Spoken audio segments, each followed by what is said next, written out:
because we are stuck into our daily routine. Every day we are doing what we always do, and because of that, big events that happen around us that are unusual don't register. This is part of the human motor mechanism. The motor mechanism is in our system, designed to help us deal with our routine and with what we know. And it's what keeps us safe, because the motor mechanism doesn't make mistakes. It's designed not to make mistakes. So once you've got to know something and you're just doing what you always did, then you just carry on and carry on and carry on. And it's designed to stop all the other distractions. So, in our mind, according to some brain research, our brain can deal with 7 things plus or minus 2 at any one time. But our body is taking information as something like 20,000 different items every second. So if I said to you right now, can you see how your toe, small toe in your feet on the left-hand side feels? Suddenly you're aware of your little toe in the bottom of your feet, and you can see if it's hurting, if it's not hurting, or whatever. But if I hadn't mentioned it to you, that signal is still coming, but you're not feeling it. It's the same that's happening with your whole being, which is why we normally are shocked by change. Change comes to you and you think, oh my God, where did that come from? Why didn't I see that coming? The market crashed. The competition has started.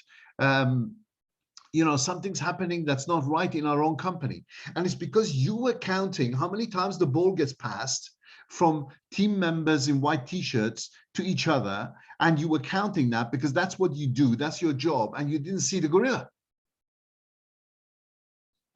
That is the issue with change that is constantly happening with people. And I wanted to illustrate that with the video that we just saw. I don't know if you've seen that video before, but when I first of all saw that video, I think in 2000, so a long time ago. It's an old video. And I was in a big conference, and I remember I was sitting next to this director from Vodafone Germany, Thomas Newman. And they showed the video, and they said, who saw it? And I saw the gorilla, and no one else did. Out of about 300 people, I think 2 of us saw it. And when I said that I saw the gorilla, he just looked at me and he thought I was totally crazy. He said, are you crazy? What gorilla? And this is what happens to everybody. Happens to everybody. It's completely natural. So how do we cope with it? Let's start talking about that. So the classic situation is, I'm doing what I always do. Don't bother me. When big changes are happening that you need to be aware of. What we're going to talk about today is, what are the future drivers of change that we know are happening? What happens to people and organizations? And I'm going to focus on the business side of things today. Later on in session 11, we're going to talk about change as it affects you as an individual. And we're going to talk about, as I promised you, the session is going to be about personal development planning, career planning for you. And that's about the changes you want to have. And the last thing we're going to do is we're going to talk about what leaders should do to make sure they're successful at managing change.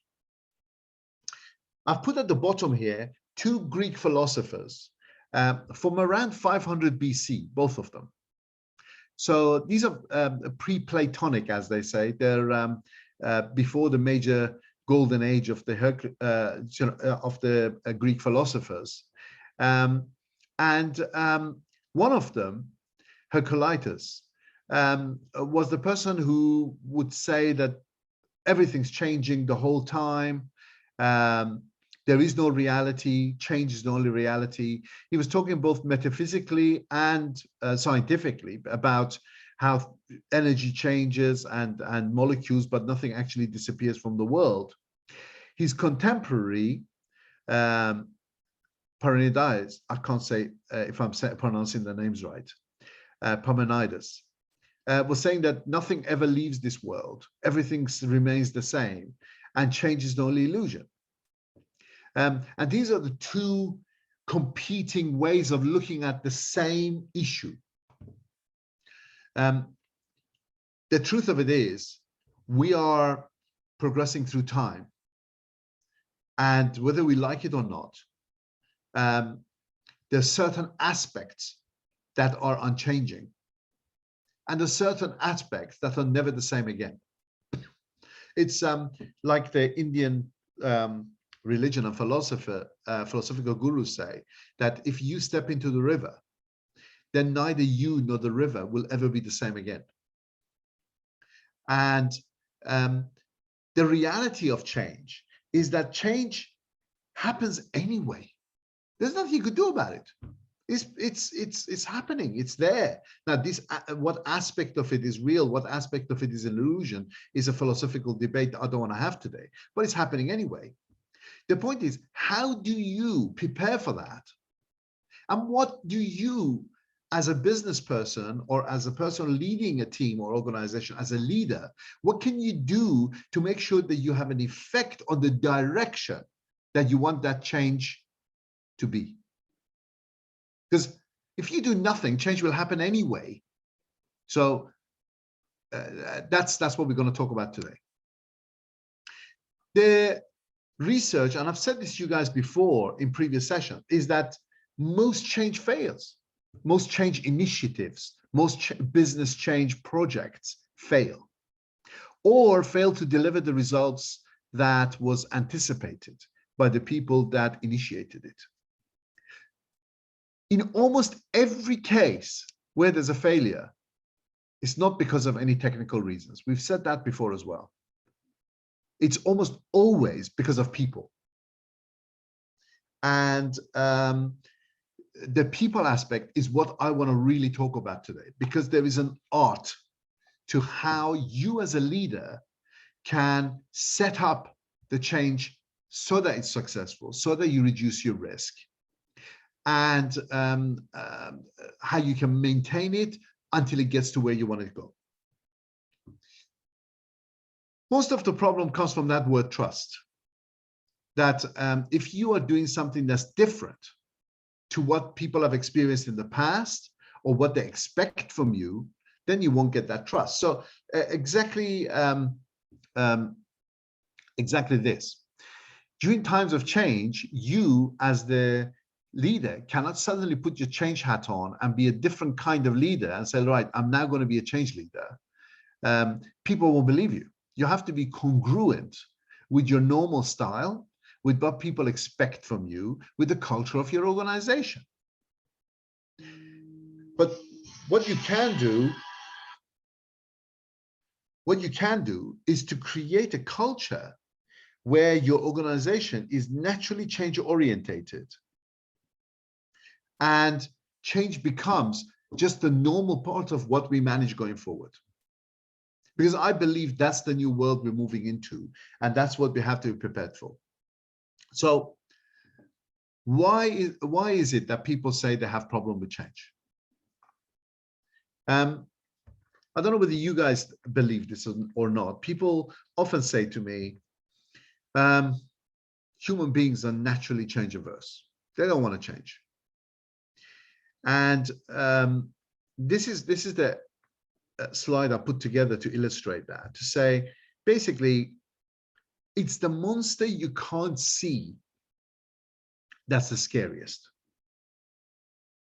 And the unknown is what we fear, good or bad. And the known is what we want to focus on, again, good or bad. The human, I think a lot of biological beings, actually, not just humans, are designed to learn through experience. And that experience is the known. I've gone through it, I know it, therefore, good or bad, I know what's coming, and therefore my stress level is down. Whereas when I haven't had that experience, when it's something new or unknown, even if you promise me something good, I still have anxiety. I don't know what to expect. So why do you think that is? Any ideas?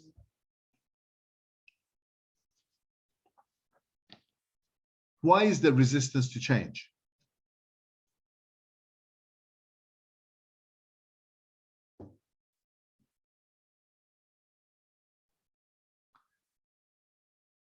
See, my point of view has always been this. If you are the person who initiates the change, you're the one who wants to make the change happen. Are you nervous? Are you scared? Are you apprehensive or anti-change? No. It's only when the change is being done to you and you don't feel that you know what's going on, you don't feel that you're in control, that you fear change. It's not that people are naturally change avoiding. They're avoiding change that they're not in control of. Very important point here. So these are some of the ideas that I came up with about why people avoid change. They avoid the unknown. They know what was rewarded in past, but what will be rewarded in the future? Should I take a risk and be different? If that's the case, would I still be rewarded, or would I be punished for this new way of being? There's a discrepancy between what people are saying they want and what is true. I know my experience of the reality of working in this company, irrespective of what the new CEO or the new person or whatever is now saying. I know what really works in this culture, and that's different to what they're telling me they want now. The improvements or the changes that they're making sounds like they're criticizing people like me who've been here in the past and what we built. And I resent that. We worked bloody hard. We did something really good, and they're now rubbishing the past. And by rubbishing the past, they're rubbishing me. So I feel slighted. I don't want them to succeed. And oh my God, if we make these changes, I make a mistake. Is it allowed? What happens to me if I make a mistake? Should I take that risk? Why should I take that risk? You know, they said people who embark on change are really, really at a disadvantage, because all those people who benefited from the previous world will be against them, and they will be against them 100%. But all those people who support them are half-hearted because they're not absolutely sure what the future will be. So your supporters are less than half committed, whereas the people who are against you are 100% committed. And fundamentally is this: even if things are bad, at least I can manage it because I know it, rather than this vision of wonderful things that you're selling me in the future, which I don't believe. Those are the reasons why people are often against change. So we've actually put this into a context of, you know, I'm just gonna allow this to continue because maybe the problem will go away. You know, is it a real problem anyway? Are we being told the truth? Why should I take a personal risk and stick my head up until I know that it's real? Most companies go through this, and they go into denial, and they fail. I can tell you this: most companies that I go to that I've been to in the past to help them with the turnaround, they turn around to me and say, "We're very tired of change. Can we just, you know, not have too much change? This is too much change. You know, it's too much too soon." Every single company that has ever failed has failed because they have not changed enough. I am yet to find an example of a company that failed because they made the right changes. Just doesn't happen. So when you hear that comment, and change vary, this sounds like too big a change. We're not ready for this change yet. I hear an emotional response. And that tells me that we haven't dealt with the issue of the will to change. Because you need both those things. You need the will to change. I want to change, and I'm now on board with this change. Now tell me how to change and give me the tools and the ability, the enablement to change. The will is first, and then the skill is second. Will and skill. Will to change, skill to change. If you start pushing the skill before you've got the will, you've wasted time. And the will is an emotional commitment. Now, remember what we said, the difference between leadership and management. The management is that logical, structured, efficiency-driven, process-orientated element, which is to do with the skill. But leadership is an emotional journey. It's an emotional commitment where the followers want to follow you and are prepared to be engaged and take emotional risks. That emotional journey creates the will. And that's what you need to focus on first. And this is the sequence that we're going to go through this lecture today. So, the world around us is changing. We've talked about this before. There is more and more change coming. There is globalization and the world markets and the world economy. There is all kinds of currency instability that's happening. I mean, you just look at the Middle East, you look at UK's currency, you look at other currencies all over the place. You look at the regulation that's changing, uncertainty of brands and boundaries about what sector those brands are, what geography those brands are, changes in demography, changes in generation, which we're going to talk about in 2 weeks' time.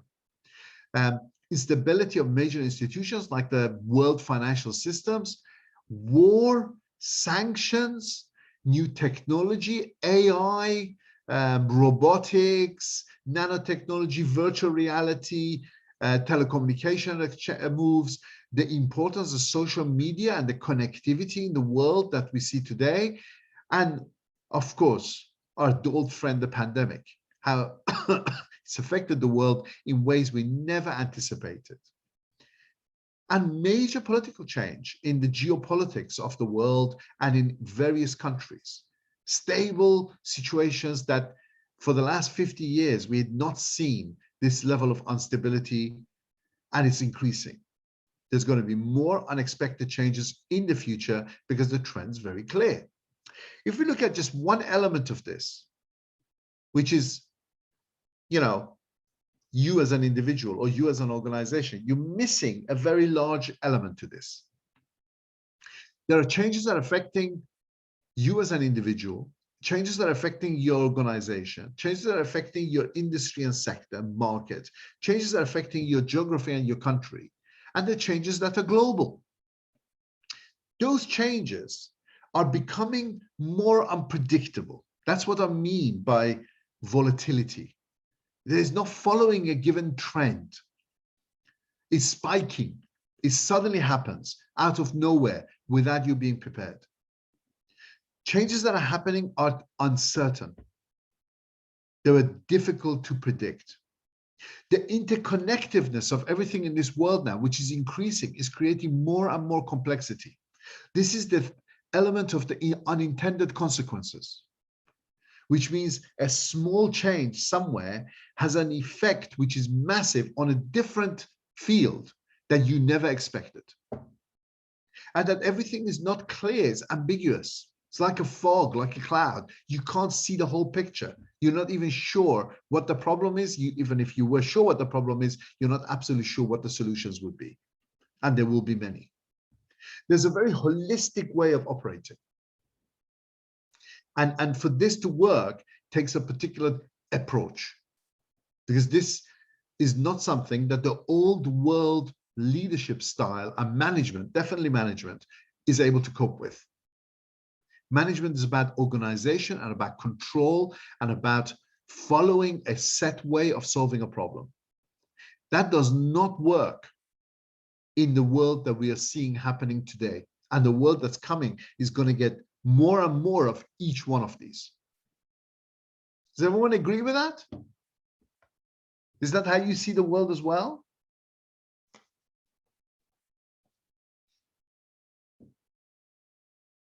Yeah. Yeah, good.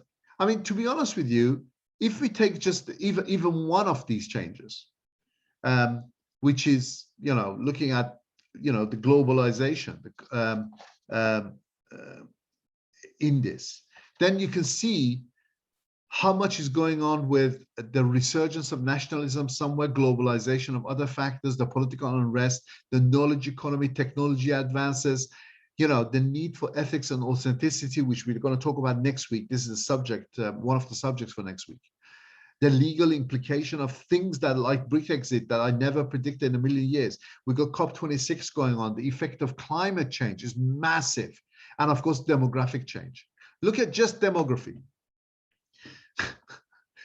The world history. Look at that graph. I could show you the same graph on so many other factors.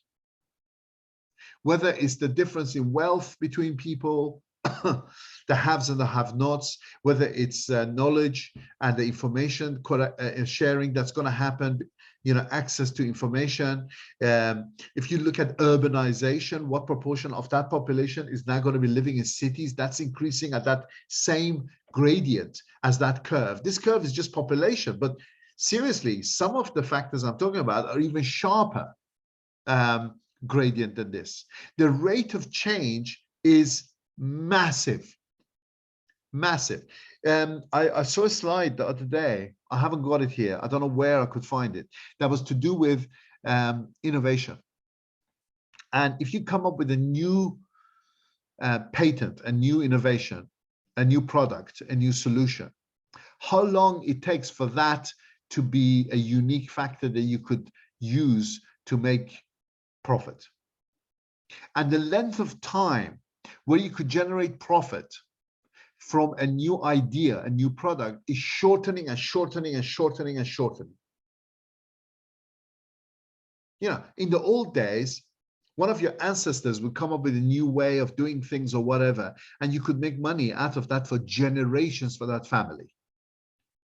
Industrial Revolution, you come up with a new factory, a new manufacturing situation, you'd make money for generations of your family. Now you come up with a new product, you got 5, maybe 10 years before it's obsolete or before it's been copied or whatever, maybe even less than that.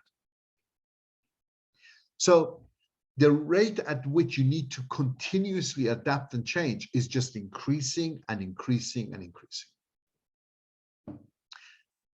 The climate is one that everyone's now talking about more and more. It's going to be a hot topic for the rest of our lives, probably the lives of our children. Many years ago, when I used to work for a Japanese company called Yaohan, I had a number 2 called Philip. And Philip had a master's from Imperial in geology. And he and I would always talk about history because I have a passion for history, and he knew it. But every time I mentioned the historical event in history, he would point out the geological, geographic, and climate change that had happened in that period that explained it.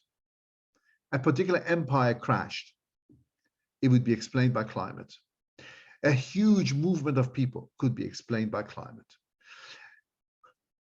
It is the number 1 unquoted reason for why human beings and our history have evolved the way they have, is climate. But it's only now that we're talking about it. I mean, even something like the witch trials, where in Europe they used to, find all these poor women and burn them as witches and whatever. Philip used to point out to me that at that point in time, there were a blip in the climate, and there was particularly warm summers where a particular insect grew in the corn. And for the poor people that didn't have white bread, that had brown bread, they used to ground that insect into the wheat with the wheat to make flour, make their bread, and that the skin of that insect had LSD in it, which is why all those people in that period, but only the poor, could see devils and witchcraft and whatever because they were hallucinating. It's unbelievable. Anyway, the climate as we see it today, and with the extremes that they're reporting, the same as the graph, the hottest years, the driest years, etc. So also the coldest years. I mean, I remember a few years ago, I think China had the coldest year ever recorded. I mean, we had the same in Iran. I got stuck. I couldn't fly out for a week. I think I remember the temperature I was skiing fell to -27. I mean, these are unprecedented things. The impact on income, on people's well-being, on business, on whatever is just going to be unprecedented for us and our living memory. How it's going to affect your businesses is going to be incredible. Incredible. It's going to affect everyone. Not all of it negative, not all of it right now, but this is our reality. And of course, the other trends on the economy is following. I think we're going to have maybe a split in the world economics system. I think almost definitely China, Russia, India, and quite a few other countries are going to set up their own globalization system outside the SWIFT and the IBAN system and cut off America. Then what happens? The price of oil might be quoted in non-dollars. All that kind of things are almost inevitably coming and are going to happen. Are going to have massive repercussions. Massive repercussions. And of course, the knowledge economy. We've talked about this when we talked about the talent war and the development of talent in one of our previous sessions. The people that have the knowledge, the people who've got the capability are going to be driving so much of this. And this talentism, right, and capitalism is going to become the future. And that's going to have huge repercussions because all of that is across boundaries. All of that is across sectors. It's not going to be limited to a particular language, a particular group, or particular ethnicity. And the future of work is changing. I don't know whether you saw the experiment in Iceland, and I think they're doing it in Finland, and also New Zealand is playing with this, of creating 3-day weeks or 4-day weeks where you only work for 3 days or 4 days, and productivity went up and happiness went up. So the future of work is going to be affected significantly. And again, that's a global phenomenon. Resources for how you manage your operations, whether it's IT systems, whether it's the way the supply chain works, the delivery mechanisms. We're talking online right now. This is just the tip of the iceberg. Before you know it, we'll be in virtual reality, and you and I will be wearing headsets, and we'd be standing next to each other, and we'll be in the same room because that's what our brain will think, that you and I are standing next to each other and talking. At that point, I'll be making my avatar thinner, of course. I'm more muscular. You might not recognize me, but nevertheless, those are the technologies that are coming. Everybody is now talking about AI and what artificial intelligence can do, and what that means in terms of future jobs. Almost all the repetitive jobs can go. Combination of that, robotics is going to be mind-blowing in the automation. It's going to make the Industrial Revolution seem like a blip. And the impact of that on travel and people's subsistence. How are we going to live? To talk about universal income in Scandinavia now. So you don't have to work. Your minimum requirement to be housed and to eat and to be protected will be provided to you. And I think those are some of the things that might well be coming. They'll have huge implications. Before I move on to the rest of it, is anybody preparing for this? Some of us, every once in a while, talk about it, but do we do anything about it? Is change always going to be a surprise? Is it always going to hit you like a ton of bricks, as they say, or like a train hitting you? When we used to do our annual strategy development or strategy renewal, I used to invite some people called futurists. I don't know if you've come across these people, but there are individuals who are forever looking at the trends, looking at the information and predicting the future using game theory, using other methodologies. to look at the factors that are really going to drive a particular trend, who are the decision makers, what's their main motivation, and they predict what's going to happen. People like the CIA are using those, and I think they were using those. For example, I saw a TED speech by the guy who advised the CIA on Iran's likely strategy for development of nuclear weapons, and he did that in 1992, and all his predictions came out to be true. So, you know, these people exist. There are people out there. And I used to get this person to come and speak to us before we did our strategy, because a strategy cannot be done in a vacuum. You need a context. And I remember the guy's name was Wolfgang Kluck, and he and his futurist team, and I think there's only about 6 or 7 of them, are deep thinking PhD, you know, professors, and they had different fields, and they would work together to look at that. So there are people looking at this. But what Wolfgang would be telling me is that the rate at which you could predict what was going on is also going down because of what we talked about before, because of the unpredictable nature of the change. And the theory that best of all describes all of this is called chaos theory. But before we get into that, you're the leader. Imagine yourself, you're the leader, and something happens, something that you weren't expecting. Your natural inclination as the person who has responsibility as the leader is to take control. Jump in there and hope that you can solve the problem. And what you do is you put structures in place, you do a detailed plan, you say, who's this, you know, in the center, you centralize things and you take control. It's natural. Something's gone wrong, the boss takes charge. In cultures that are more hierarchical and power-centric, that happens, of course, more naturally. Have you guys flown any kites in the past? What happens with the string on the kite where it gets into a knot? Your natural inclination is to pull. And as you pull, the knot gets tighter and tighter and less likely to open. The best way to unravel that knot is what? You pull it apart. You relax. You don't pull at it.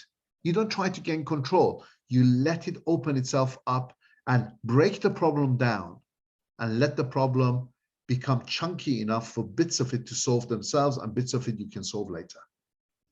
If you stress and pull, the problem gets worse. That's exactly the same in almost every problem. And this whole idea of something's gone wrong and the boss has to gain more control is the natural inclination that happens, and in almost every instance is the wrong thing to do. Because the people closest to the problem become disfranchised. Also, they lose ownership. The ownership for the problem goes to the boss. And the boss is further away from the problem than the employees who were involved with it, who should be empowered to fix it. Because, you know, that is the reality of things, how things actually work. Have you guys ever watched the first Jurassic Park movie?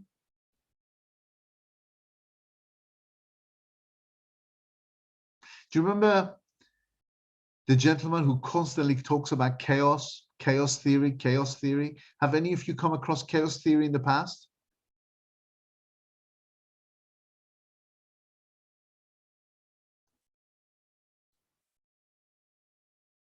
Anybody know about chaos theory?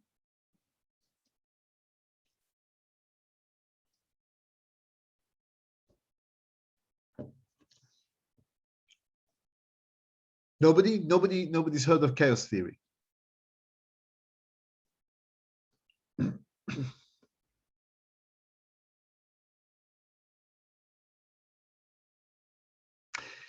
Chaos theory is an overall terminology. There are many theories that collectively are thought to sit under the umbrella term chaos theory. It comes from quantum mathematics, a theory called phase transition theory. There are other theories, complexity theory, that also fall underneath this. The main person who wrote about this is this gentleman, Edward Lorenz. And his main supposition, which you might have heard before, is that a butterfly flapping its wings in Beijing can cause a tornado in Kansas. Of course, the analogy was used elsewhere. You know, a butterfly in the Amazon would cause a, you know, typhoon in Japan. You know, those things are often heard. But the idea is that a small event unrelated to the main area could cause a massive impact elsewhere, because the weather system on this planet is one of the most complex systems that humans have ever discovered. The interconnectedness of various elements, pressure, wind, heat, all kinds of things. How much of it is related to plankton in the sea temperature versus the land temperature. It's unbelievably complex. The long-term trends, the short-term, the local factors for various different areas versus the global aspects, it's huge. But the idea is that chaos is the best way of describing the world that's coming, and therefore what is the best way of managing and leading during those times than any other theory. I came across this when I was going through an executive program for 6 days in London Business School many years ago. And this is what was introduced to us, is this is what's happening. This is what, you know, we're there to learn management. We were learning quantum mathematics, and it made sense. So that's what I want to share with you. These theories are about the dynamic of systems that are non-linear. That means it's not A plus B equals C. There's all kinds of factors that eventually the length of the items and the trend, at some point there's order, but you don't know when. All systems in the world at some point get into some kind of structure and, you know, pattern. But some of these are long linear systems, which means that until that happens, there's an awful lot of complexity that we're ultimately continuously going through unpredictable events. Pandemic is a perfect example. Just a few weeks before the pandemic hit the world and caused this, nobody was thinking about it. Nobody was planning for it. It was not an issue. We had bigger things to talk about. Pandemic didn't even come into it. And we can't therefore make rules that keep us safe from this level of uncertainty, which means that we need to continuously be prepared for it. We need to become change orientated and create a system that is not able to change, deal with one type of change or one big challenge that's coming, but become a system that's able to cope with all possible future changes. When we talk about diversity, that's one of the key drivers for that. When we talk about sustainability next week, it's one of the main drivers for that. When we talk about involvement of your employees and inclusiveness in decision-making, self-managed teams, that's what we're talking about. Remember last week when we were talking about teams, we were talking about level of team commitment. Imagine in this world, if the team is not completely committed, if that trust doesn't exist. Command and control is the worst thing you could do here. It's the worst thing you could do here. Detailed processes are the worst thing you could do here. Now, I want you to consider this. Those cultures, whether country or organization, that are, in my opinion, of the old world, are into command and control, into bureaucracy, into detailed rules, detailed systems, they're the dinosaurs. They're going to die. It's not because I want that to happen. I'm just saying to you, that's the reality I'm watching based on all this stuff that's happening. And, you know, time to change is now. So there's a lot here to unpack. There's a lot of different systems and things that you could get into. But there is a lot to be said about systems that are self-organizing, systems that are self-managing, because those are systems that will survive this kind of chaos. We can't eliminate this reality. The idea that we can predict the future and determine what's going on is a fantasy. It's gone forever. Maybe it never existed. It's just that it's become less and less real as things have gone on. Because what companies naturally do is what's called the Red Queen effect.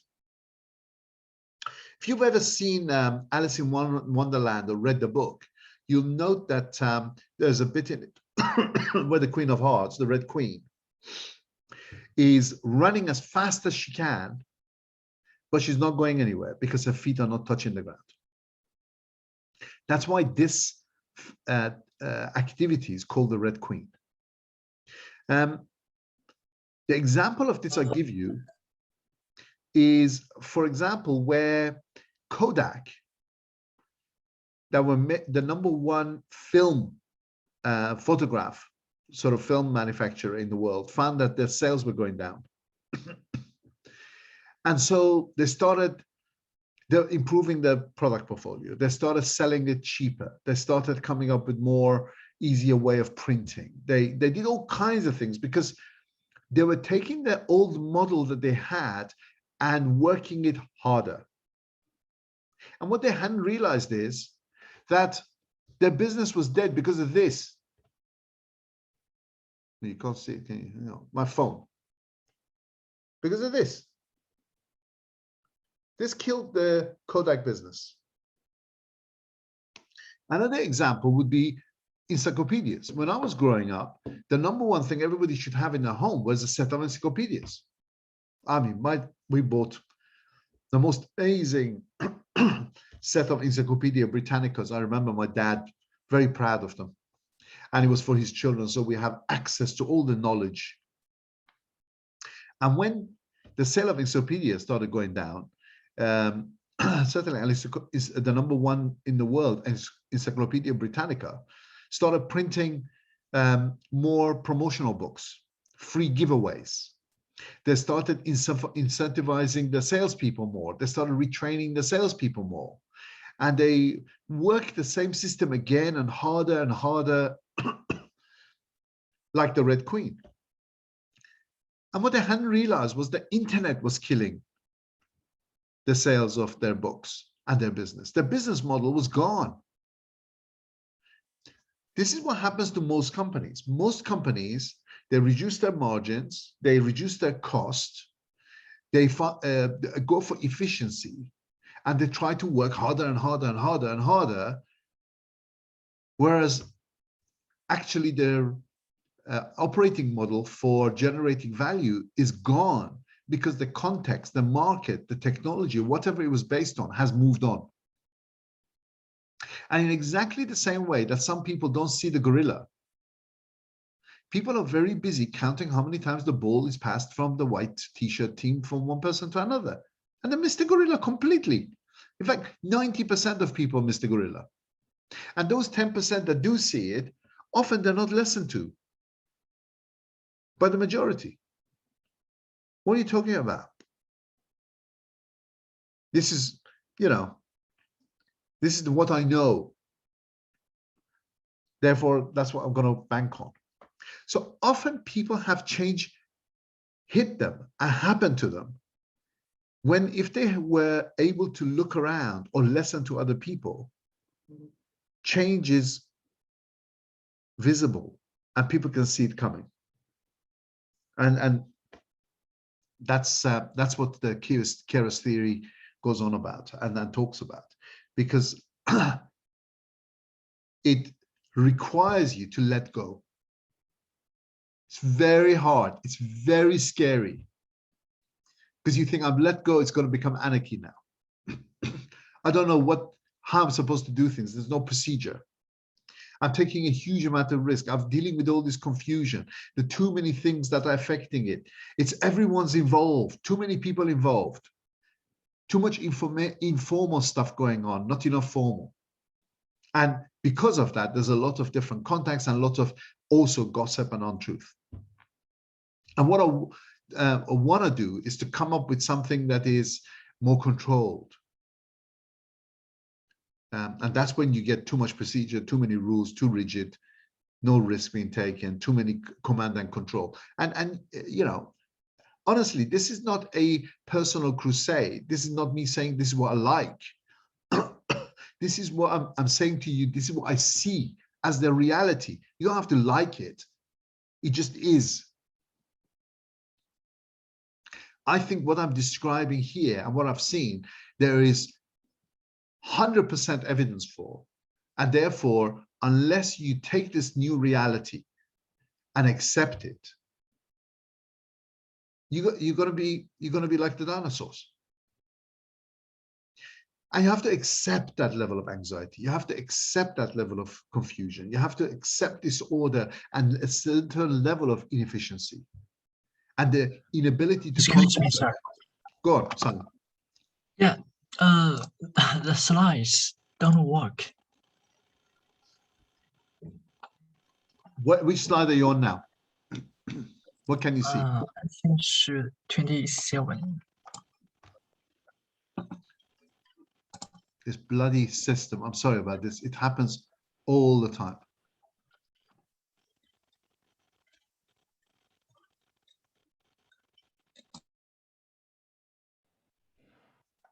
All right, I think we're back. Let me share again.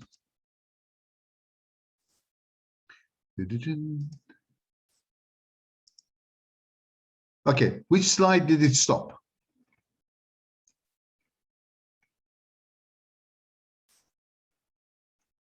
I've gone too far. Hang on. Bang. Can you see this? We're on the slide with the chaos, flow, and order. Yeah. Yeah, sorry about this. This is where we were. Did you see the previous slides? I mean, you saw the Red Queen before, yeah?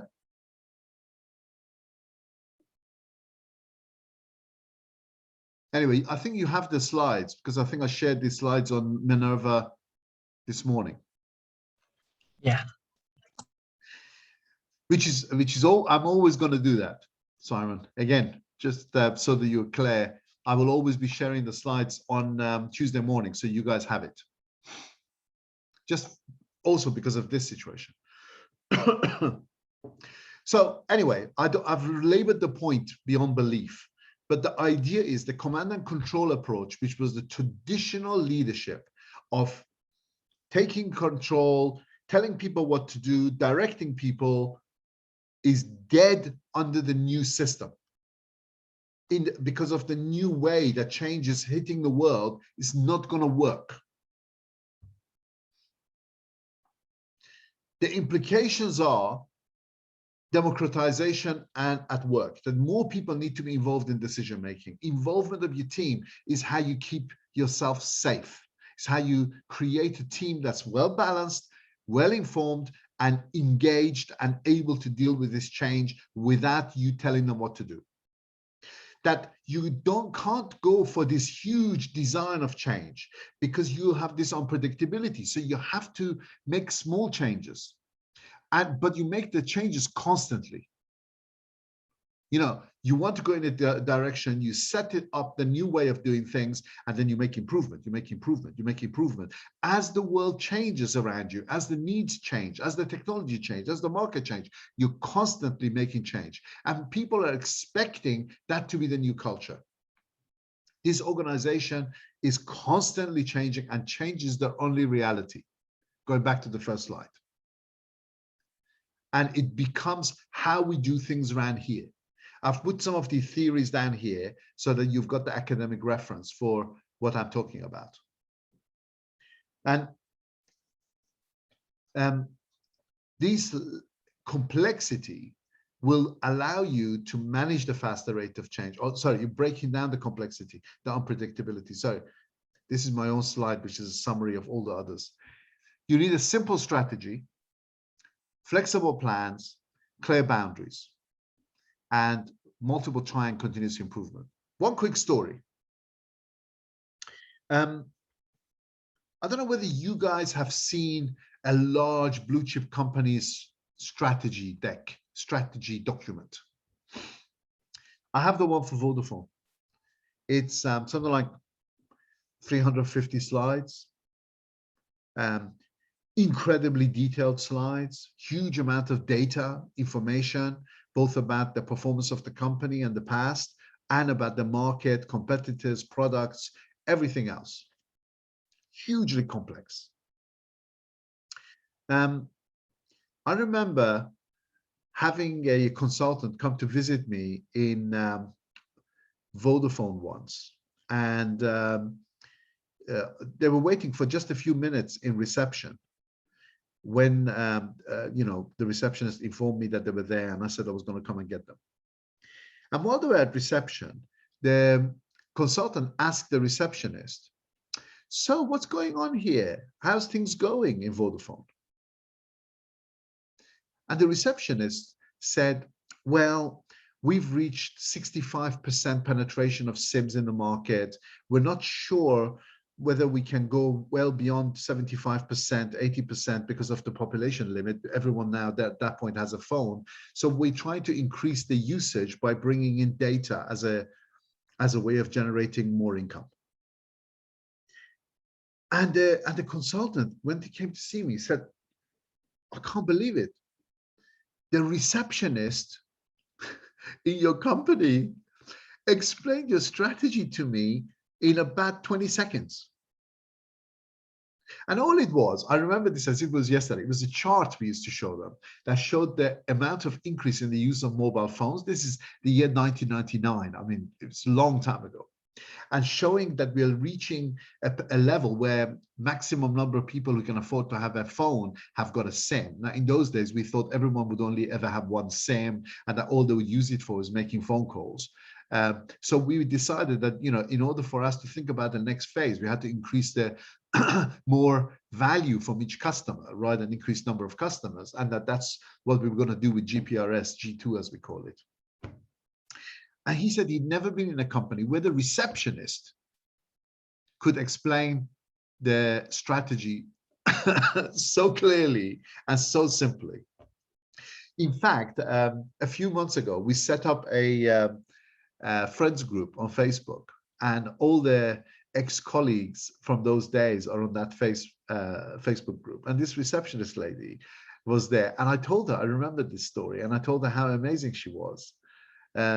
She was really happy to hear it. But this is what I'm talking about, a simple strategy that everybody can understand. The 350 slides, which you pay Bain, McKinsey, Boston, millions of pounds for, millions of dollars for. How much of that is really going to help you navigate the world that we're seeing? How much of the assumptions they've made are true? How much of the assumptions and the factors are changing at the rate that means they cannot predict what it will be like for the future? How much of that complexity is actionable? How flexible are those plans? If you imagine that you have a startup, and the objective of the startup is very simple. The team is very small and very close and very tight, and everyone feels like an owner and everyone's engaged. That is the model.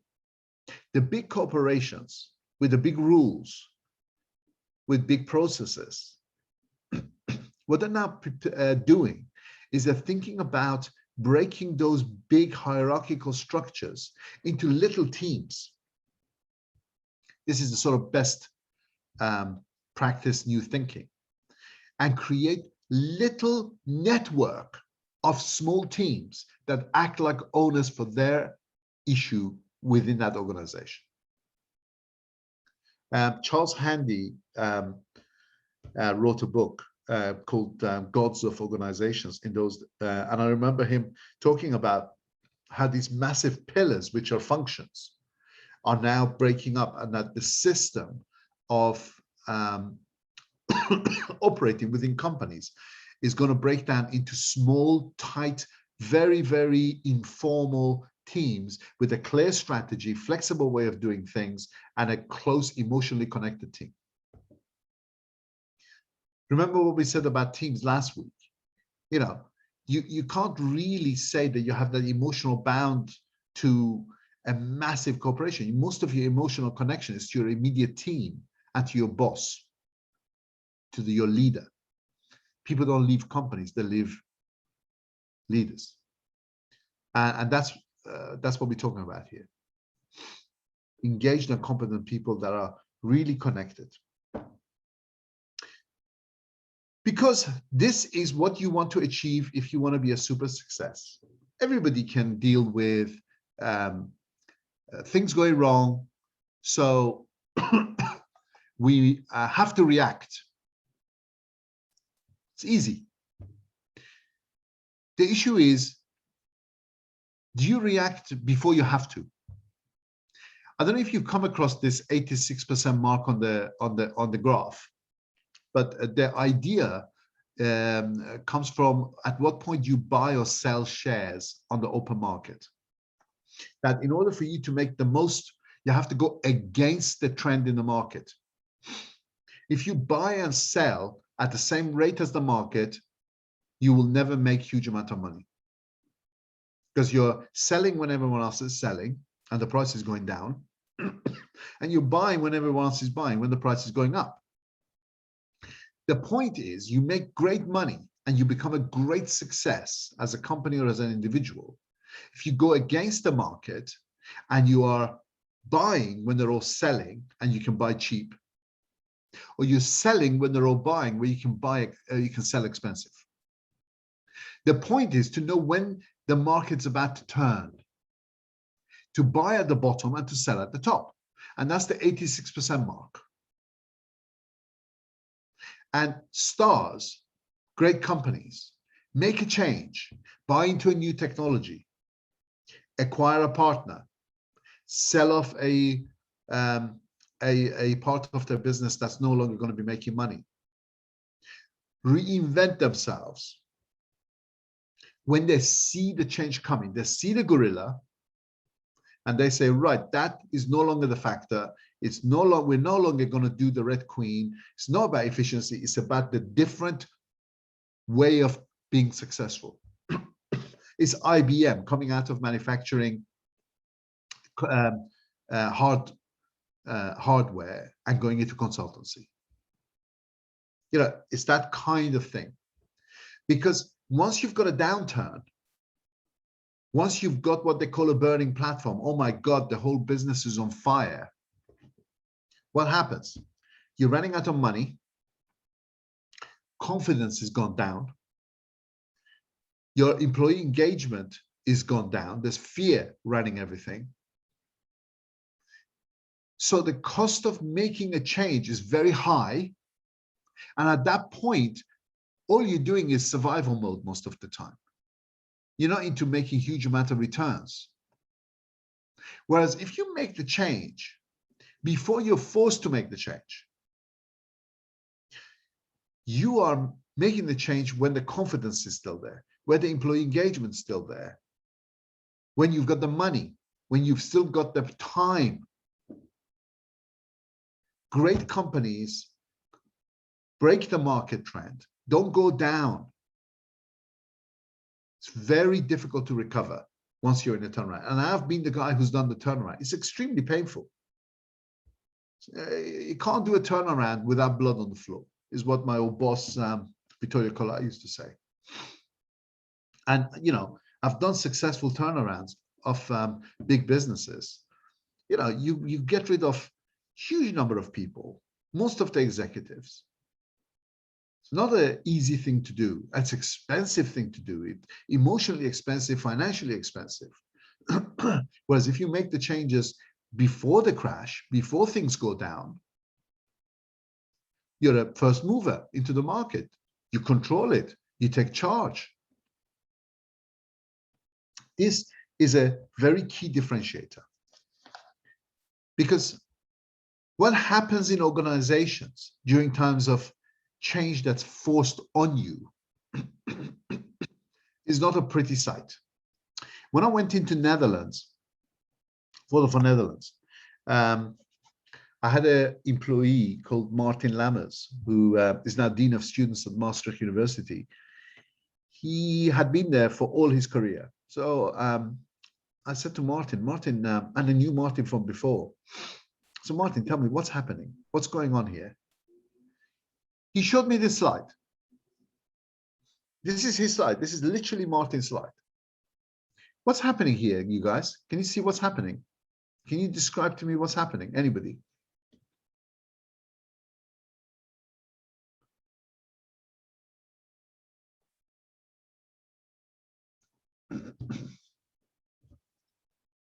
What can you see?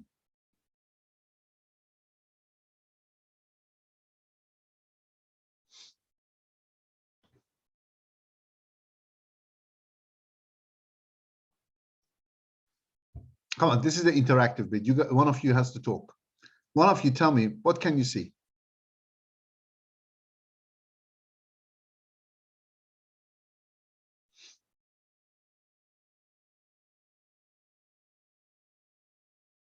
Well, I guess I can go, but I've literally just joined the call. I'm really sorry. It's all right. No worries. What I see is a bunch of people trying to, move something up a hill, but it seems to be kind of like a landslide, and someone's reaction of like trying to help them, I guess, is put water or like make it rain on them. Okay, who's the leader, Mo? I would say the leader could possibly be the guy on the bottom of that hill who's kind of assisting them in like, how to go up. Now remember, But this he isn't really helping, is he? no. I think the leader's the guy at the top who's trying to pull this wagon up the hill. Have you noticed the wheels of the wagon? The wheels of the wagon are broken. They're square. They're not working. He's the guy at the front who's pulling was Martin's description of the 4 CEOs who'd been there in 4 years, one after each other, who didn't listen, who just put their head down and tried to pull this wagon up the hill, and they failed. The people at the bottom are the usual positive guys in the business, the 10%, who do everything they can to help, who are always positive, always up for helping. And the people on the sitting on the hill throwing water down, this was Martin's polite version. They're the people who are creating mud. They're making these people slide. They're making their life more difficult. And that's 70% of the people in the business who are observers, who are not engaged, who really are, this is the polite version. In an unpolite version, let's say they're pissing on the people below. I'm sorry to say that, it's impolite, but that's the idea, is when bad things happen, you don't take responsibility for them. You say, let the bosses take responsibility. Let the bosses do what they do. They're paid to do this. Away you go. And why should I take a risk? Why should I jump on this? I will wait. I will wait to see what they can do. Because there is a dynamic which is emotional that happens, which is this. This is my own slide. My team and I, this is what we came up with in Netherlands. Because what we experienced with the people was trauma. if anything bad happens to you guys, that's traumatic. Normally, you go through guilt or blame. You know, whose fault was it? Is there some plan? Somebody did this, or something's going on. You immediately want to avoid risk by trying to create something that you could hang on to, some kind of security. So do I trust my boss? Do I trust my team members? Who is the person that I get closer to? And it's all about me, because things are taken very personally. You are very cautious because fear is there. You don't want to stick your head up. You use bureaucracy to keep yourself safe. You use the processes to keep yourself safe. You know, I focus internally, forget about the competition outside, the competition inside. I try to keep things in short-term focus, because in the long run, none of us might be here anyway. And I try to regain control because I have fear of having lost control. And there's a cycle, and this cycle becomes, you know, everything becomes cynical, everything becomes slow, everything becomes about me. And energy in the organization goes down, and it becomes very disruptive. It literally is like a spiral that goes down. That's what happens when things go wrong. And the same happens when things are going really well. There's a spiral up. And people become both victims and perpetuators in a cycle. You complain about these things from everyone else in the organization, and you do these things to all the other people in the organization at the same time. It is a horrible, horrible situation. And I've seen this in every critical turnaround that I've ever been involved with. In every single case, you get this happening. And it's very difficult to recover from. Very difficult to recover from. Because what people are going through is a very big emotional journey. And it's what they call this change curve. Have you guys come across this before? This is the main thing that people talk about when they talk about change, when they talk about trauma. The idea of this chart is that it's inevitable. That as human beings, this is the set of emotions we go through. Now, there are other versions of this.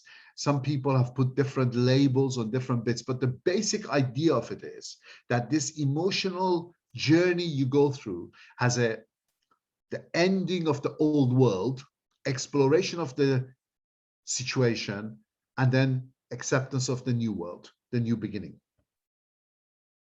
And we'll talk about this. It comes from Lewis, the unfreezing, the reorientation, and the refreezing of your reality.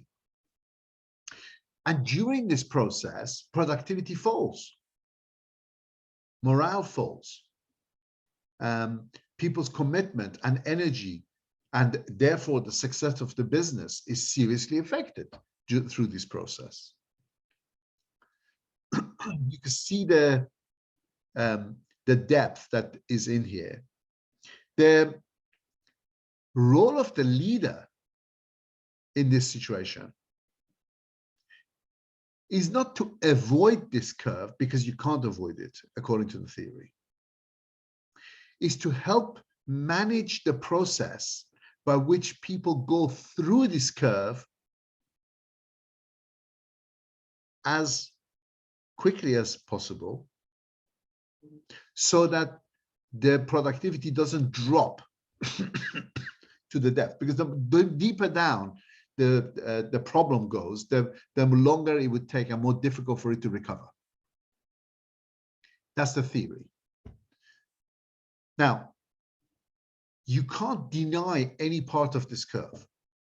You have to go through every step. And you can't leapfrog. You can't say, okay, I'm going to go through the shock, fear, and anger and straight to acceptance. It just won't happen. The model here and the theory here is you don't move on until people themselves have shown you that they have moved to the next stage in this process. Now, this is a very detailed version of this. And of course, it's not a smooth curve like this.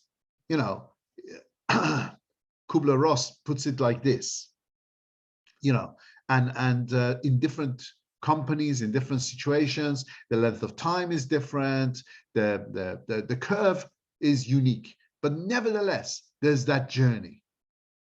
The journey from shock, oh my God, I can't believe this has happened. You know, you feel the brain, the blood drain to go to your vital organs. In physiological terms, that's what shock means. Your body tries to protect itself and pushes the blood to your vital organs. And that's why you go pale. And that's why you get the blood leaving, and you sometimes feel the stretching on your skin and your head and your face. You know, you lose energy. You feel faint. That's what shock is. Then you can't comprehend. So it's not happened. I can't believe it happened. I can't believe it happened. Literally, that's the word people say all the time. And then blame and anger. Hello. Hi, Ellie. Welcome. How are you doing? We're almost ready for you. So, and you know, you go through that blame and anger, and then, was it my fault? What can I do? And at some point, you know, you as a team, with your help of your leader, or automatically through time, you let go and you say, okay, you know what? I'm accepting the new reality. And at that point, you're on the way to recovery. That's the idea, that you go through this curve emotionally, and that if you have support and you have the right solutions at the right time, you go through this curve at a shallower gradient, and you go through it faster. And yet you need to go through that process all the time in order to manage the change effectively. We've talked about this again and again. That the reason that most change isn't successful is very much about the people and the emotional journey. That's why this is, for me, a very important factor. And there's certain things that the leader and the organization can do to help make this happen. Here's some of the ideas about how you manage this transition more effectively to minimize the lack of productivity and the lack of engagement. We have to allow time for mourning, mark the ending. We have to acknowledge the past, build confidence, in my view, not blame, reinforce the nature of the change, focus people on the logic of it, what's happened, share information. This is one of the key things I want to mention here. My experience is almost everybody goes on about don't start on change unless you've got the leader on board. It's in every textbook. Everyone says it. And my experience of it is that the leader is a human being who's going through the change and going through this change curve exactly at the same point in time, most of the time, as the employees. They might have a little bit more information, but they have even more fear. They have more to lose. They feel more responsible. They have more cares on the shoulder than an average employee. And you're putting everything onto the leader. Either the blame, the responsibility, and that leader need that emotional journey for themselves. They might be one step ahead of the rest of the team, but they're you know, and that lack of awareness. And I mean, I heard Ellie talk about the black swan, and she'll describe that when she does their presentation. For me, there was another element to this, which was very short, quick story. Again, Netherlands. When I went in as head of transformation and change and HR director for Netherlands, the CEO had been working with me in group marketing in the past, Guy Lawrence, who's now CEO of Chelsea Football Club.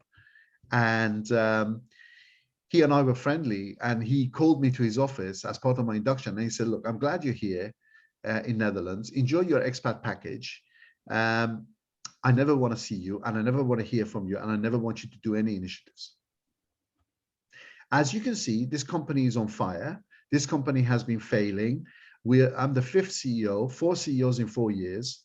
And I need to fix the portfolio. I need to fix the go-to-market. I need to fix the technology. I need to fix everything. I have no time, no place, no resources for HRE initiatives or any of your discussions about engagement or whatever else. I'm just not interested.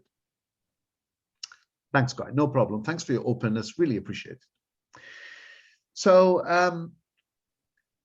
I found a guy called John Samron, who was the chief technology officer, American gentleman, good friend of mine now.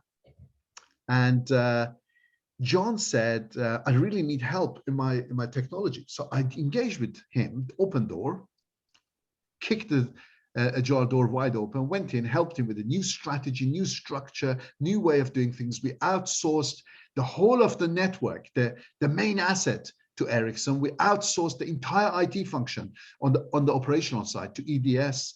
We put together a strategy, an engagement, a team, and technology just exploded. Absolutely. Its performance, the KPIs, everything. And naturally, John and I are presenting this to the management team.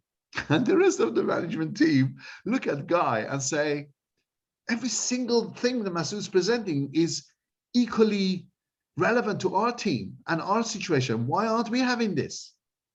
I'll never forget the guy who's running Netherlands now, Jeroen Hoemkamp. He was the one. He said, I want all this. What's going on? I said, if you want it, I'm happy to do it for you. No problem. Just give me the time and the budget. And we set it all up and we launched it on the 1st of November, 2006 in a conference with about 600 people. And, this was our engagement day one. And everyone expected the CEO to go onto the stage and launch it. They never heard from the CEO until the last minute where he went on the stage to thank everyone. I put all the key employees on the stage day one. When Blight would come onto them and they will say some reality about what's happening to us in the market, what's happening to us with our competition, what's happening to us within the company. And we shared that. And then we ran workshops with all the teams working together to make things successful. And it was an amazing success. That company is still flying, is beating all the competition. I mean, that's the most competitive market for technology for telecoms in Europe, 54 brands selling mobile solutions. And the CEO went through that journey with me. And within 6 months, I was in Guy's office more than anyone. And he said to me if somebody had once explained to me that I need a guy like you, I would have never, ever believed them. And it's not about me. It's about the fact that I'm telling you that this idea that there is a very clean and mechanized way of managing change and that you have to have the leader on board, otherwise it's not going to happen and whatever. That is not the reality you see on the floor. The leader is going through this at the same rate as the employees. And that whole thing around don't move until the top team is fully on board. Top team is what, 6 to 12 people or whatever in most organizations. You got the early adapters like everywhere else who are the champions no matter what happens. You got the people who are really negative that are always going to be negative, even when they're on board. Actually, the best people to turn is because they become real advocates. And then you got most of the other people that are timed adapters, but they're going to wait to see whether this is real before they join. They're not going to risk their career and everything. And you can't wait for the whole of the structure below those people to be untouched until the top guy is sold on the business. You have to manage the change horizontally and vertically going through. Anyway, there's an art to how you manage this, but this is the critical factor to go through in terms of the various stages that we're talking about. And this might be a little bit detailed, so I thought I'd break it down for you into the 3 key chunks, the essentials. The period of mourning that you need to allow people, the period where they accept, to move them onto the acceptance stage, how you move them out of these. I've left these notes there for you because I want you to be able to really think through these things if you're responsible for managing change. Because it's natural. People, change is trauma. People need to mourn. People need to think back with nostalgia to what is being lost. And they will go for blame. All of these things are real. It takes time. You need to give them time. And then when you realize they're ready to move on, you move on to the next stage. you move them to the next stage. These are critical things that the line manager is responsible for, to make sure that the organization is on the road to recovery faster, and that the drop in morale and the drop in productivity is easier to recover from. That means listening, that means empathy. We've talked about that before, about this as being the key factor in inclusive leadership, which is what we were talking about before, about the new way of leading through chaos. Really, really important. But I've taken 2 minutes of the time that we have for Ellie, and I want to stop at this stage and I welcome her to the team and to this process, and to introduce her to you as our guest speaker for this session, as a person with deep experience of managing big change in large organizations, having been responsible for the facilitation of massive change projects, reduction of risk in companies like GE, which were the best practice within the world for a lot of the things that we're talking about. And without further ado, I'd like to give the floor to Ellie so I don't take more of her time. Thanks, Masood. Hi, everybody, from wherever you are in the world. It's good to meet you, to see you, or to see your names. I'm just going to switch over to share my screen, so bear with me while I get my presentation up.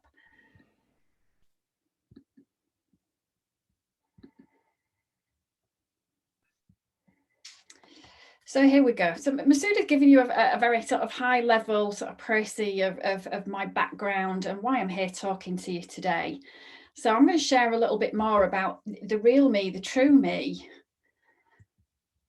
So this is a recent psychometric evaluation I did as part of a board assessment process. It's called a Luminous Spark profile. So you'll see on the right hand side, anything where there's something coming out from the middle is higher level of focus or behavioural trait for me. So you can see I'm very people focused, and we'll touch on that throughout this, this presentation. Big picture, conceptual thinking, creativity, kind of future driven. A little bit on the extroverted side rather than introverted, but discipline driven as well. And that's where my background in governance, risk, compliance, audit all comes into play. So I've got a bit of a balance of the creative and the rigour, and somewhere in the middle sits the process, and across all of it sits change. The word cloud on the left are some of the key high level words that came out of that assessment as well. So again, you'll see on there collaborative, biggest word probably right through the middle, and that's really, really key for change leadership, and I'll talk about that a little bit more as I go through some of my slides. So the start of any change for me, and this hopefully will resonate with you, whether you become a leader of change, whether you're a leader during a time of change, or whether you're a part of a change programme and change is being done to you, or you're part of a wider group. So the first thing on any major programme of change is understand your baseline. What is the starting point? And that's the whole landscape. So there's an element of data gathering and knowledge acquisition to really understand, do I understand where my starting point is so that I can accurately measure how successful this change is once I get to the end and I've delivered it, or at certain stage gates or toll gates throughout the process of change.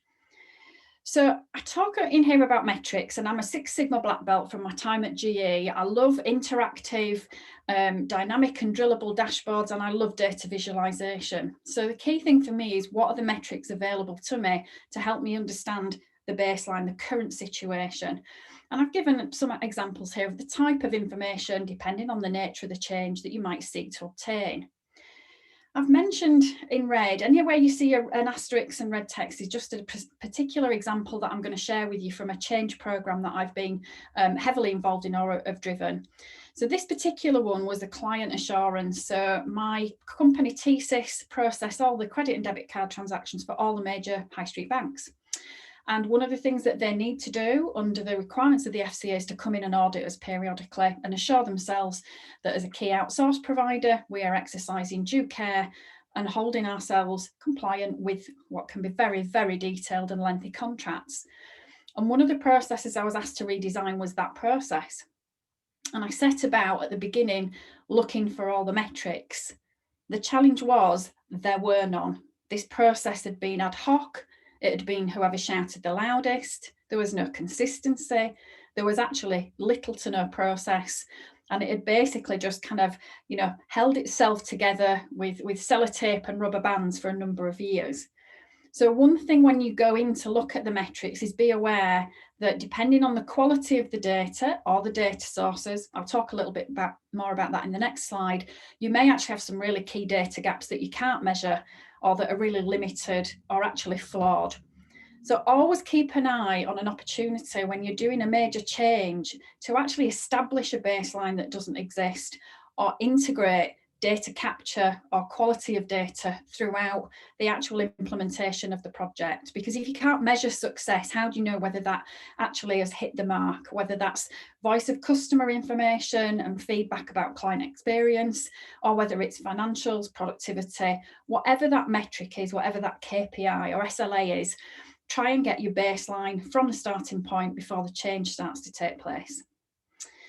And again, a couple of other items on here, your key contacts. Understand your landscape in terms of the network of people you need to engage with. And that might be the people subject to the change. It might be peers who need to co-deliver the change or need to be singing from the same hymn sheet so that the messaging about the change or the vision that you're trying to deliver is consistent. From a continuous improvement perspective, whether it's Lean, Kaizen, Six Sigma, ITIL, make sure there is a balance here. Most people are not experts on this. And what I've observed from having responsibility for these functions is people's eyes will often glaze over if you use too many complex tools that basically are not really necessarily going to all add value to the process.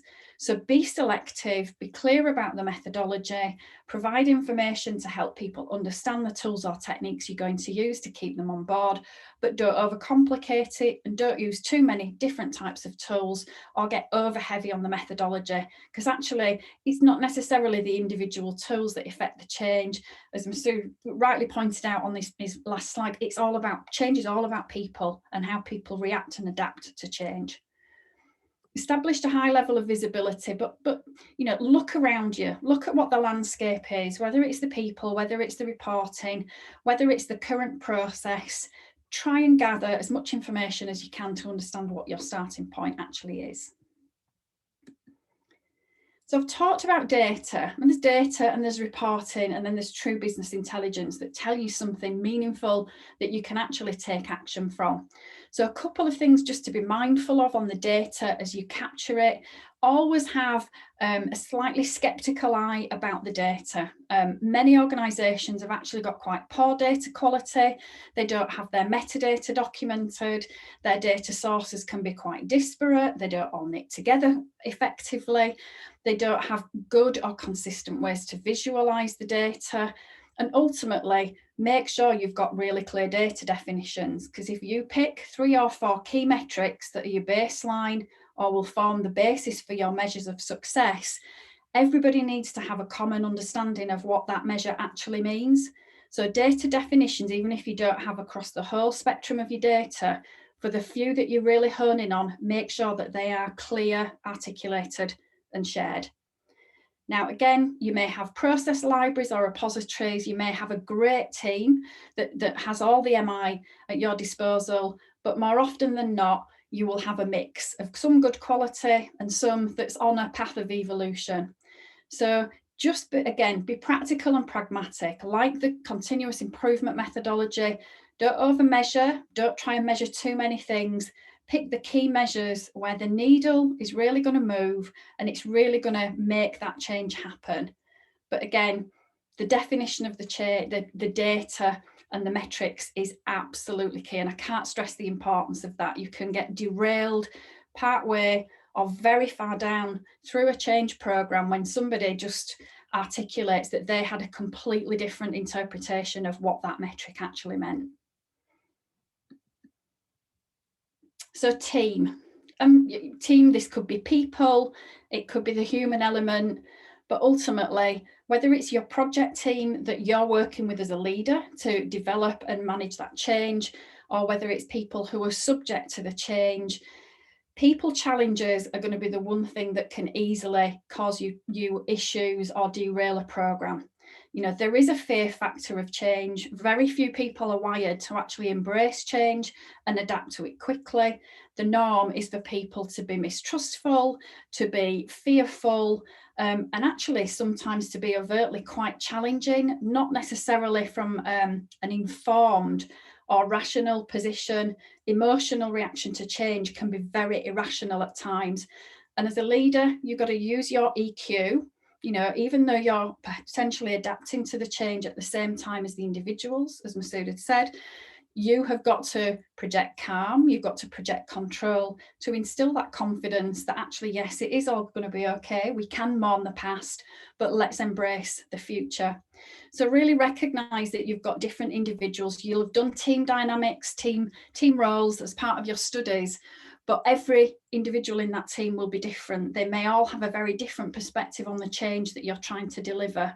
So try and get under the skin of that.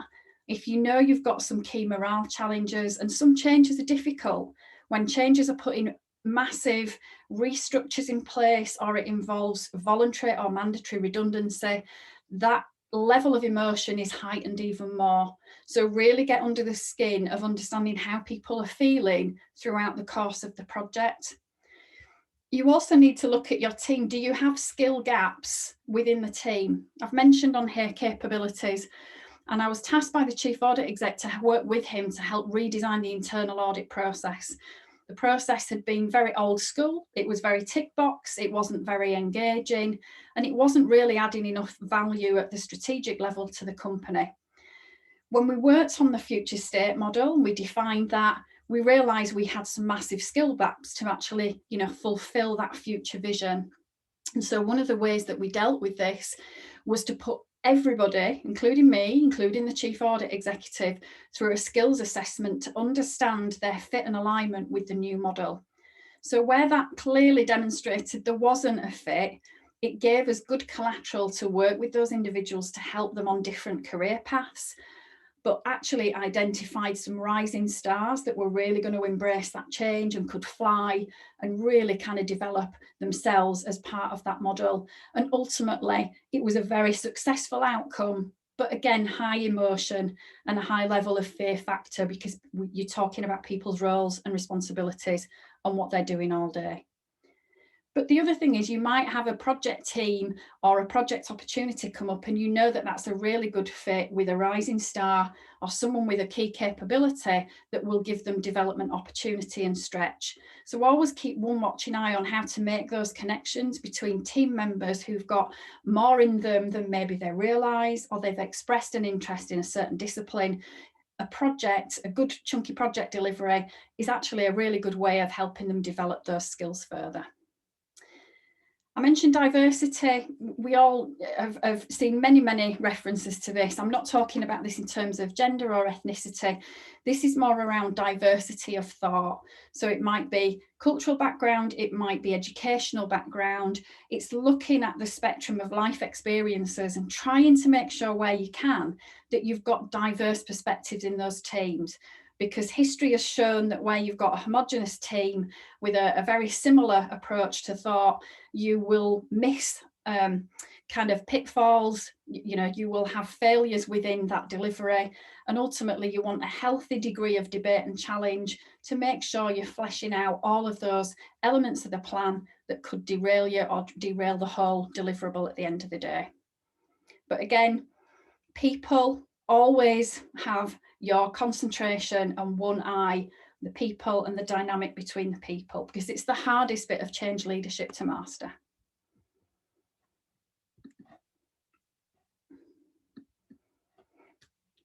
So again, as a leader, I've talked a little bit about EQ. I've mentioned this on the very bottom bullet. There's a great little assessment book by Travis Bradbury, Emotional Intelligence 2.0, where it's got an assessment at the back. You get a great report. It's about £12. You can buy it on Amazon. And I've used it on all my people. They've done it. It's helped them develop their EQ, because EQ is a skill to learn. As a leader, as part of a change program or leading a change, you have to be open, approachable. You have to be as transparent and authentic as you can be. and it may well be that you have more knowledge or certain knowledge that you can't share.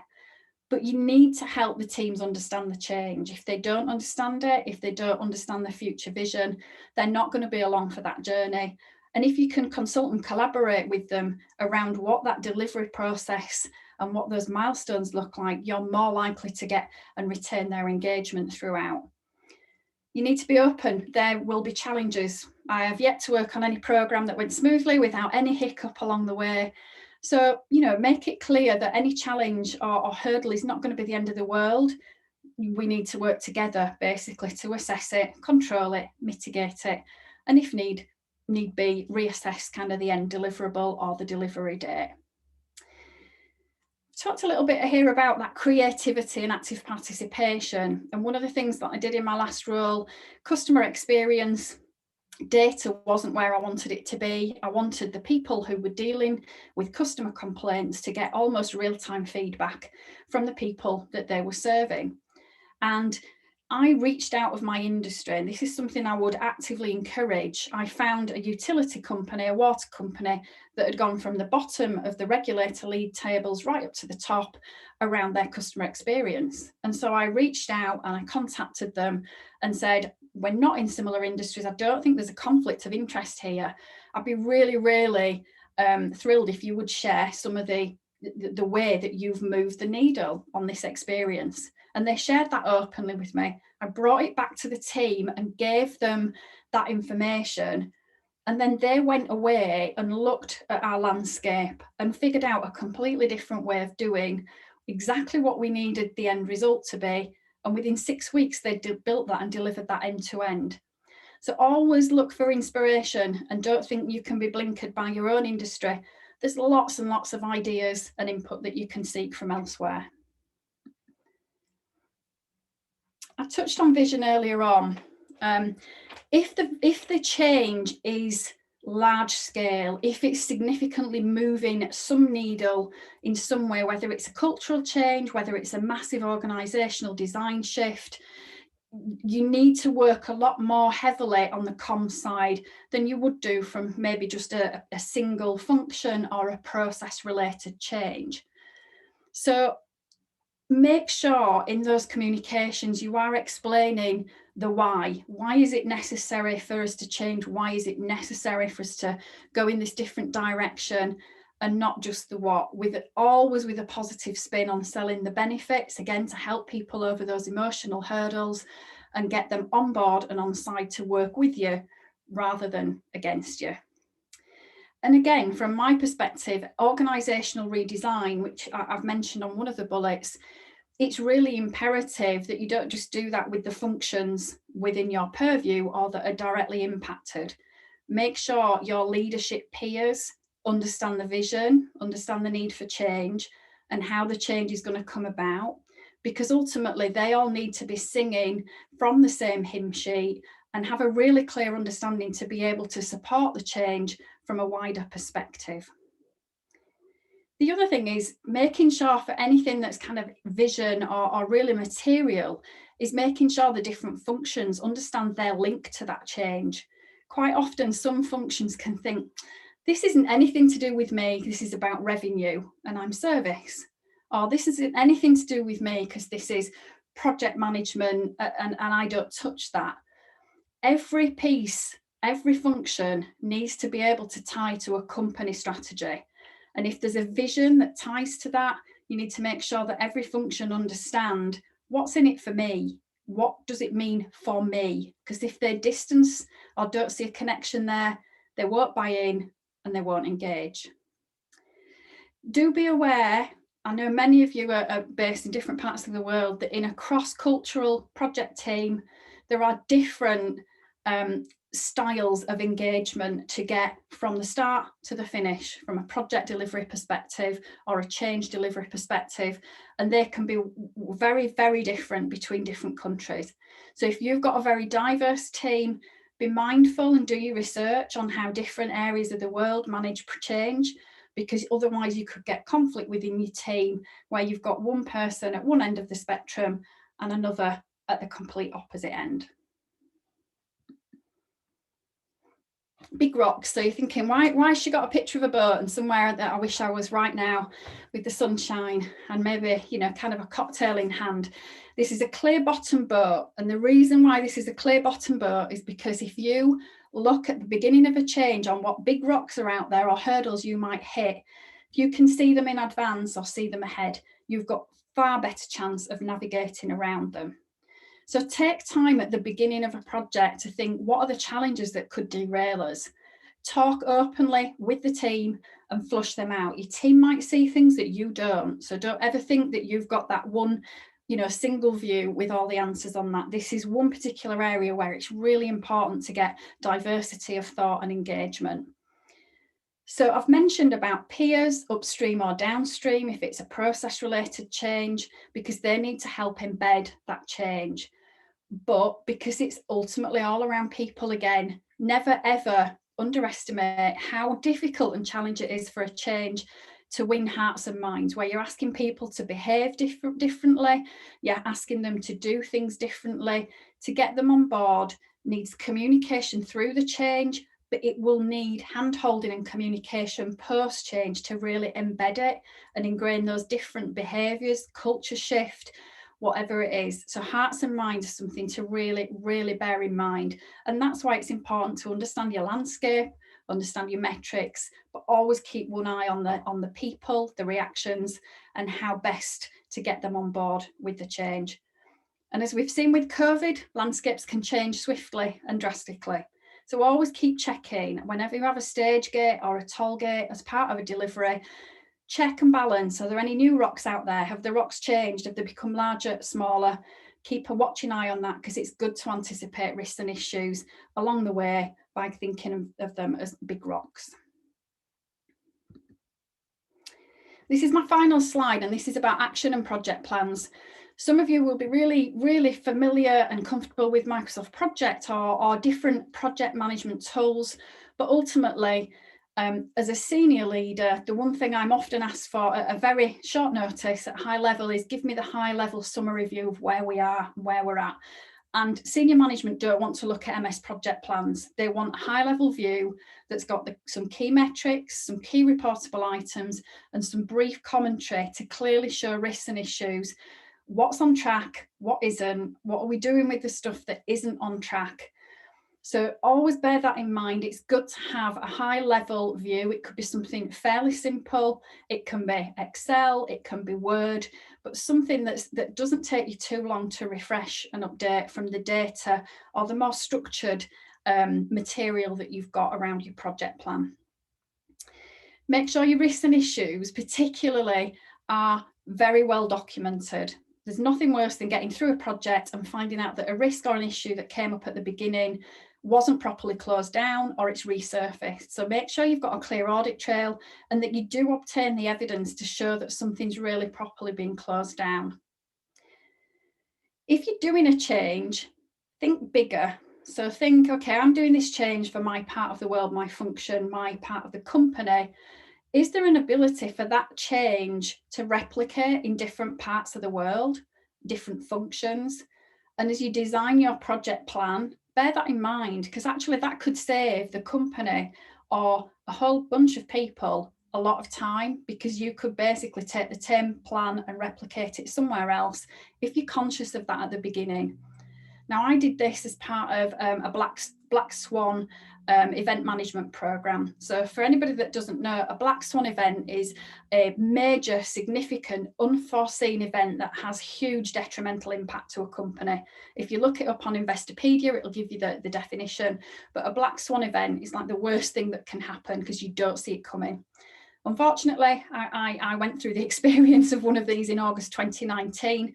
And as part of that, although we had a major incident process, I then undertook a programme of change to augment that, to make sure if we were ever faced with such an incident again, we had extra controls and mechanisms, basically learning from the experience of having gone through that very, very challenging and emotional period.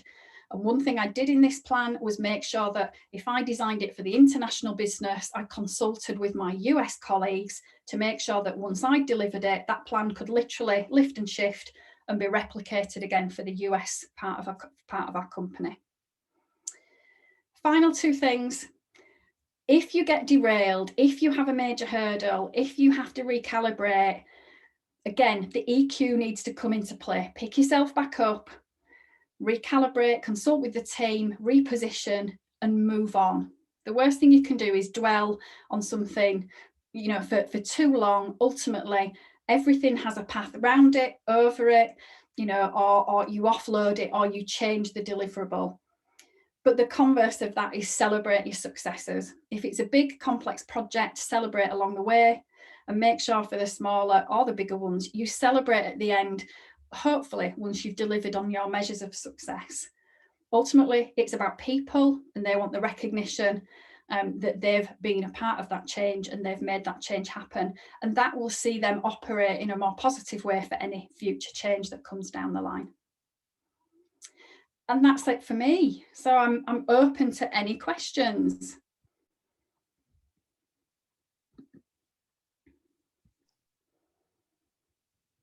Thank you very much, Ellie. Mute. It's not working. No, I can hear you. Oh, you can. Oh, good. Excellent. Excellent. So that's brilliant. Thank you very much. Team, any questions? I've got a question, Ellie. Hi, thanks a lot. So I think we've got kind of a good understanding of, you know, how people react to change, and how leaders can kind of mitigate change.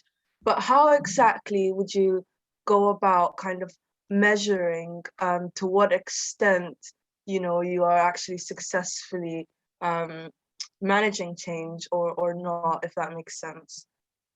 Yeah, and I think it depends on the nature of the change that in question. Yusra, to be honest, you know, it depends. Is it a customer facing one? So you've got all of your customer KPIs and metrics that attach to that. If it's a third party or an outsource related one, you might have SLAs, OLAs that you can track around that. It could be depending on the nature of the industry. It could be complaint levels. It could be claim. You know, if it was something related to insurance or where compensation is required, it will shift and change depending on the industry and the nature of the change. I think if it's something where you're wanting to measure the people aspect, again, the only way to get a good baseline on that is to use something like internal staff survey data, or a survey specifically issued at the beginning of a major program of change, and flag the intention that you intend to measure using the same questions at the end of the change, or when the change is embedded after a period of time, to get feedback on acceptance and adoption. But it really will depend on the change and the industry that you're in. And again, I think the key is pick the metrics that are most closely aligned to what does good look like if we deliver this. What will move positively, or what will fall? If it's, you know, claim volume and you want to reduce claim volume, you want it to reduce. So it will depend. But again, as you look at the landscape of data and metrics, some may not exist. But again, take a step back and think, okay, here's what I've got and here's what the quality is. What am I missing? What do I really need to measure this change, and see whether you can integrate that into the program as well. Yeah, and you talked about the credibility of the data source, or I guess the data points. Is that just in terms of if you're looking at I guess, yeah, secondary sources of data, or if you were looking like you said, if you're looking at people, you can look at the survey responses and stuff like that. So I guess that's always going to be credible, right? That doesn't come with kind of having to look at, you know, whether the source is actually credible when it comes to internally looking, right? Yeah, I mean, depending on the data quality that you're dealing with in the organisation, you may look at some data and you may know from your experience of that particular company or that function that data looks questionable. You can tell, you know, sometimes the best way to find the gaps, the holes, the inconsistencies in the data input is just start measuring it, and they will start to surface. But in terms of if you can get a mix of qualitative and quantitative, if that's appropriate for the nature of the change, that's the ideal. You know, some it's about delivering a more mechanical process related change, you know, where the people element is less of a concern, but where it's changing what people do, how people interact, their view on a process or a product or a delivery out to the market, then I would always seek to get, you know, whether it's net promoter score, whether it's kind of internal survey data, or if it's really people driven, you might have other HR metrics around attrition, around illness, sickness and absence levels. Yeah. It really will depend on the nature of the change. I always find that sickness and absence is underrated as a measure of engagement. Absolutely. And I think the key for me is look at metrics that really correlate and show you a stronger picture. A single metric on its own might give you an indication something's going on. But actually, if you look at it in concert with 2 or 3 others, it might paint a much clearer picture. Absolutely. Very good point. Thank you. Any other questions?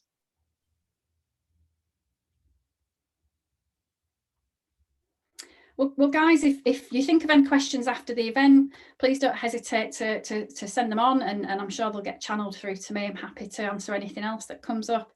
But it's been a pleasure to talk to you today. And Thank you for your time, Ellie. No problem. And I'll be in touch. We'll have a conversation. We'll do a debrief and also just generally catch up afterwards, if that's okay. That's absolutely fine. Okay, good to see you. Thank you so much for your time. Enjoy the rest of the day, everybody. Thank you. Thanks, Bye. Ellie. So let's get back to our display. Can you see the slides again or not?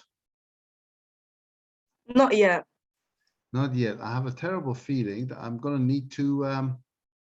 What about now? It just said you've started screen sharing, but not yet.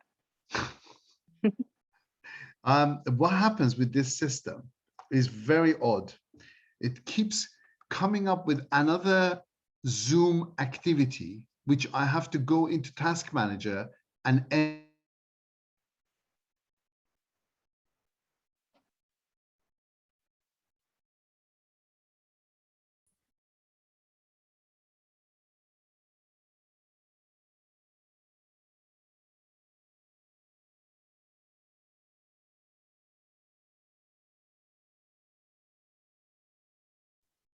What's wrong?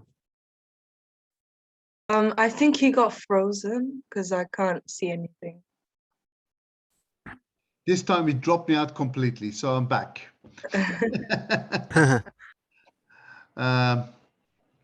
It still says you've started sharing your screen, but not. Yeah, it won't let me share. Hang on, very odd. All right, maybe it'll let me share now. Yes, it does. I'm back. You've just made a student a host, so I didn't touch anything, I promise you. it says It Zoom. says Simon is a host, I know, but I didn't do that. Your screen is paused. Stop sharing. Okay, let's try again. And then. You know what? I'm going to drop out and come back in. Okay? Just don't go anywhere, you guys. Okay. Stay put. Like we said before. Let me try one more time before I exit.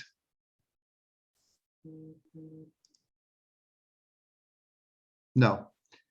Your screen is paused. I don't understand why it would be paused. Okay, bear with me.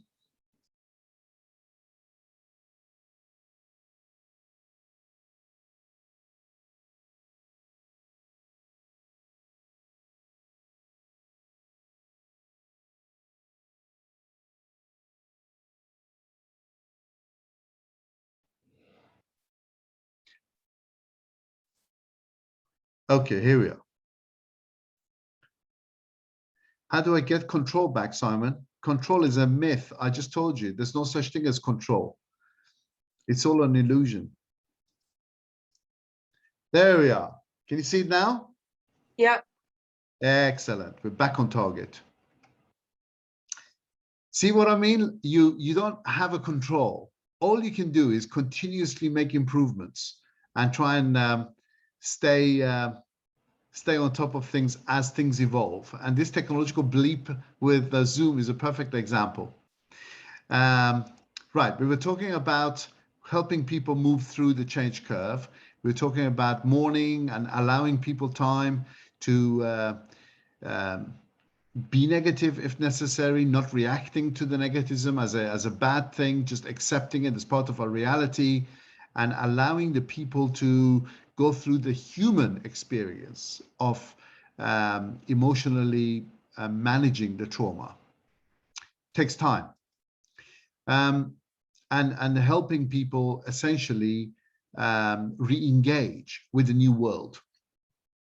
Now, remember what we said a while back about human needs and how a lot of what we talk about leadership and the effect of leadership, successful leadership, is about fulfilling people's human needs. That is equally true during times of change.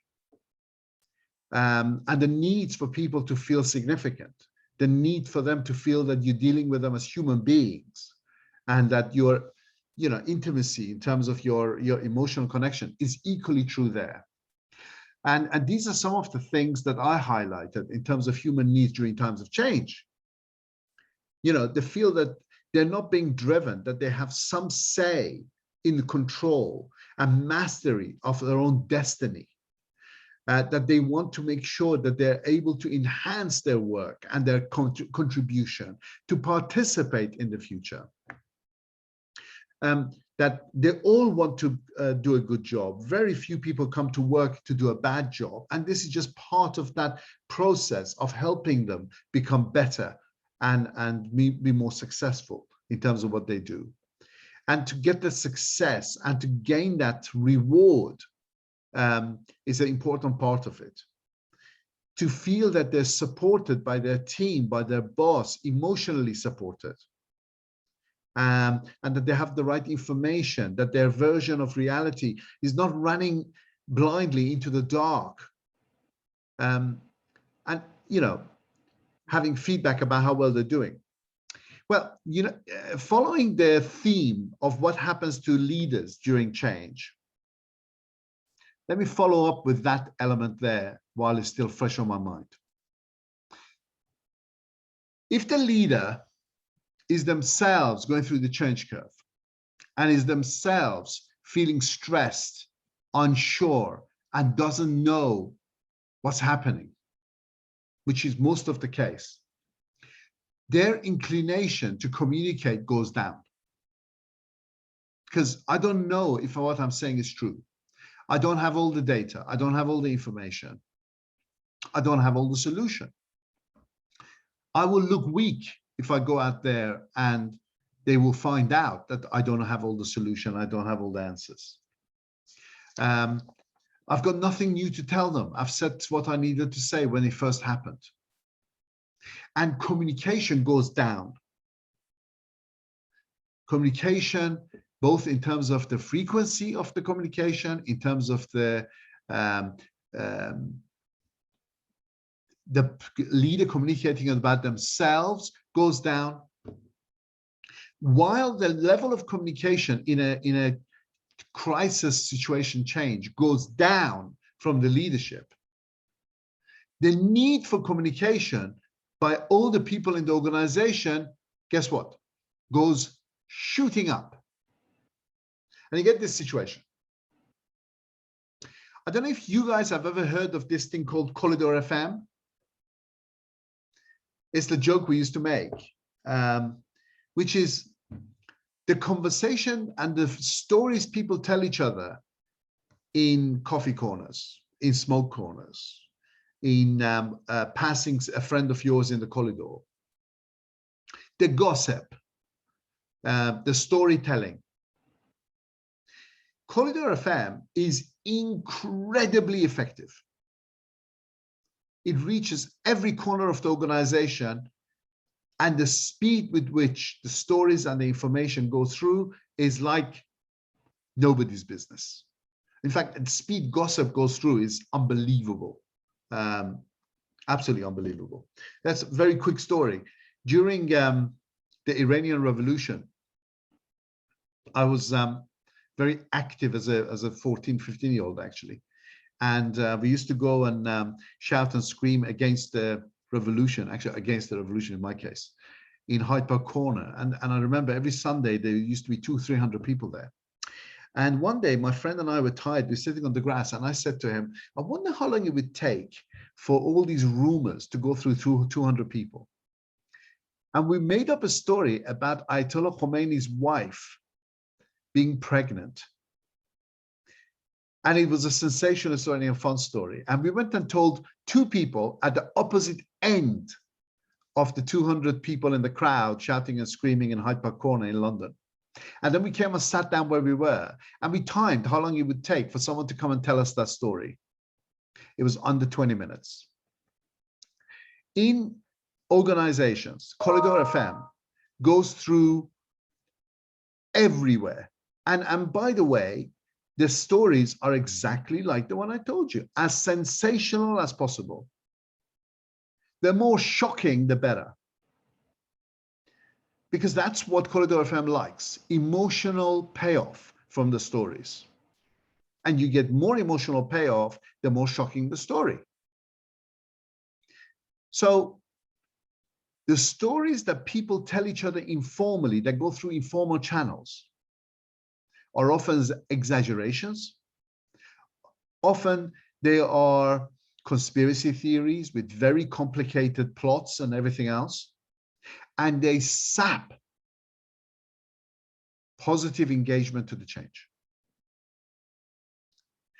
If you don't fulfill, as the leader, the need for communication, informal communication, personal communication, and that need is left, all the people in Corridor FM will fill that void.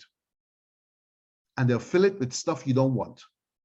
And they'll fill it with stuff that will not help you move them through the change curve and be a successful change. Guaranteed. Now, I want to give you a positive example of this. I saw a lot of positive examples of this during COVID. I was watching, because I was advising some companies on how to manage COVID and how to manage change. And I was observing how the leader would turn around, the CEOs often would communicate on a regular basis with the employees. And they would say, I'm in it with you. You know, we're all in this together. I'm as shocked as you are. We hadn't planned for this either. We're doing the best we can, and here's what we're doing. These are the things we know. These are the things we don't know. Imagine how that makes the employees feel.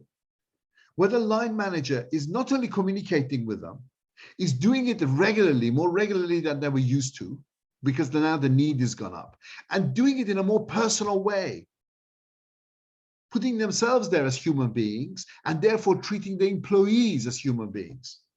So in the same way that I've seen terrible examples of this during turnaround situations and difficult business changes in the past, I've seen some really positive examples of this during COVID.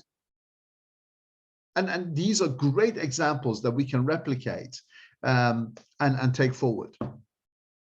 Because whatever the reason for the change, the truth is that the psychological contract you had with the employees has been broken. The psychological contract with the employees, if I do the best I can, and if I actually deliver what's expected of me within this organization will give me job security, will develop me, will promote me, will make me feel part of the team, and will treat me fairly and with respect. These are basic things that people will say, I assume this. This is a natural assumption. Now, if you're lucky, they will say the psychological contract is broken. But I understand that that was not your intention. I understand that this has happened because of a major incident. But nevertheless, we no longer know what the psychological contract is. And that has an impact on productivity. That has an impact on this person's well-being and feeling part of the organizational citizen And we'll talk about organizational citizenship because it has implied responsibilities and duties for the good citizen. And the company, therefore, through no fault of their own most of the time, needs to recontract and recommit to a new psychological contract. Most of the time, the organizations I deal with are very bad at understanding the difference between the psychological contract and the formal contract that they've got with the employees. I'll give you an example. Talk about career development. What do you think is the number one factor that affects the speed and probability of you getting a promotion within an organization? You can say my performance. You could say competition from other people for the same job. I'll tell you what, according to research, the number one factor is the growth and success of the company and the entity you're in. If your business is successful and growing, even if you're an average person, but you're able to grow with that company, you will grow. Opportunities will be numerous, better the person we know, you'll have the relationship, you have the network, you have the brand, and you progress with it. Imagine the opposite. You are superb, you're the best in the world, but your organization is losing money and your organization is crashing, getting smaller. Your opportunity for promotion, your opportunity for progression is going down. Now, how many organizations do you know where they're saying to their employees, you know what, here's the commitment we make. However, we're in this together. Here's the reality of what's happening in our organization. Here's the reality of how we're growing with the organization. Here's the reality of what your promise to us and our promise to you is dependent on. Very few.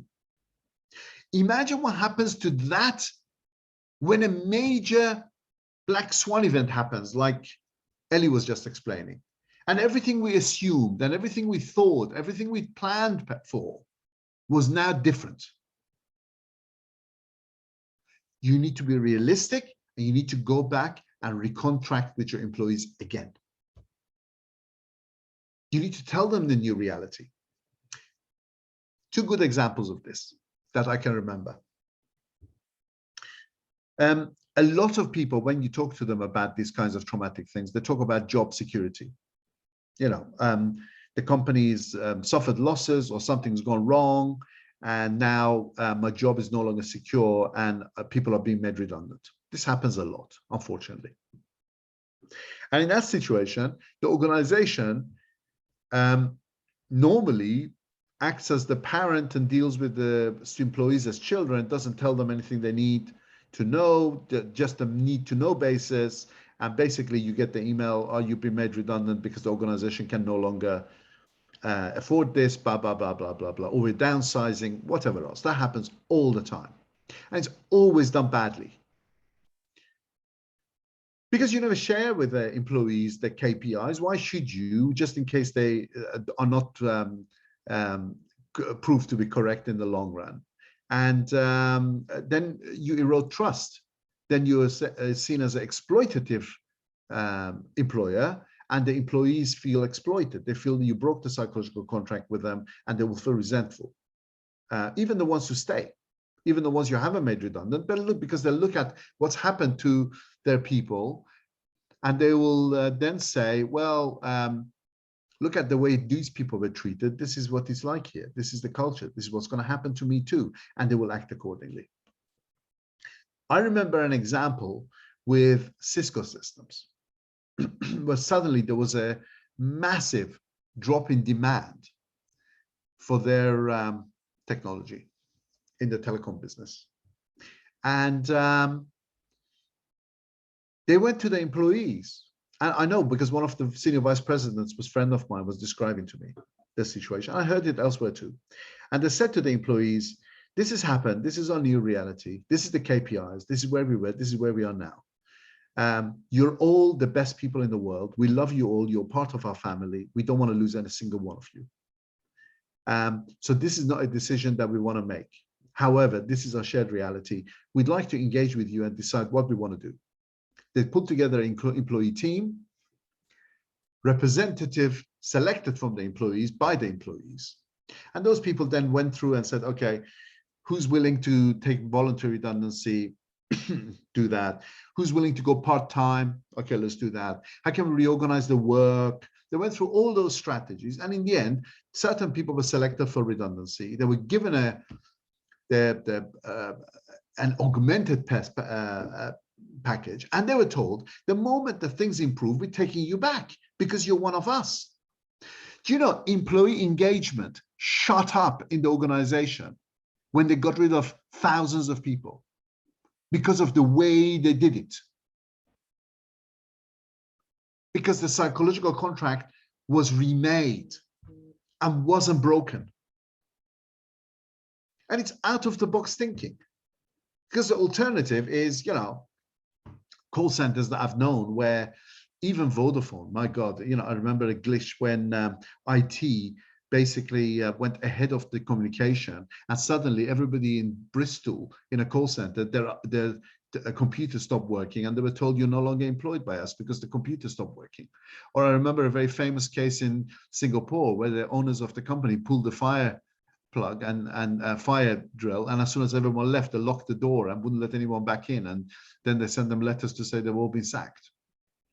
See what I mean about the psychological contract? It's really important to reposition that all the time as human beings to create trust, because in the end, that's what we're talking about here. You have to put them in the picture. You have to give them as much as you know. Even if you go and say, I don't know what's happening, but you are the same situation as me, here we are. That's what you need to do it repeatedly and to do it well. And to acknowledge that, you know, through no fault of your own, there's been a violation of this psychological contract. You can't do this too many times. You know, there needs to be genuine reason. Otherwise, you get this cynical response and people will say, well, we don't trust this. This is not actually true. It's not what's being said. Here's some research for you, because you know you are going to need to have some academic background on this in terms of how this works and what's the research that's been done to show this process. I want to move on though, and I want to talk about the process of how we manage this. For me, the process is the skeleton. You know, we were talking of, Ellie was talking about the Six Sigma, was talking about the agile methodology, the OE methodology, the lean manufacturing methodology. There's lots of methodologies. If you're interested in the mechanics of change management, there's no shortage of templates and material on the internet. I mean, I've got it in buckets, you know, how many templates and processes and whatever you want to go through. And yes, there is a process. Clearly there's a process. And there's research about that process, which I'm going to share with you. But again, as Ellie said, and I said at the beginning, the reason for success and also most of the reason for the failure of change is not the mechanics of the process. It's the meat, the muscles and the skin, the brand of the change. It's the communication and the people element, which we've said again and again. Nevertheless, here's the process. The father intellectually and academically of change management process is Kurt. And I've left here for you by way of notes, because this is an MSc and you're going to need to have some of these academic references, a lot of material from Kurt on how change is managed.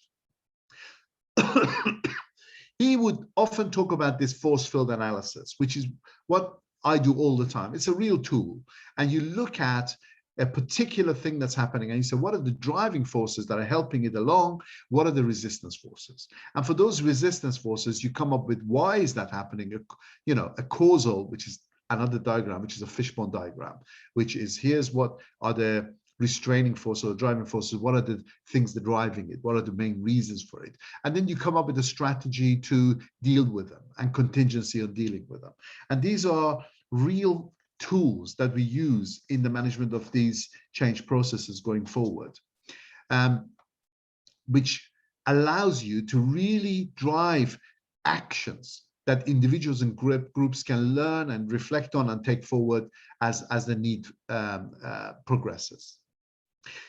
The fundamentals of Kurt's methodology is a three-phase process. I call this A vector B.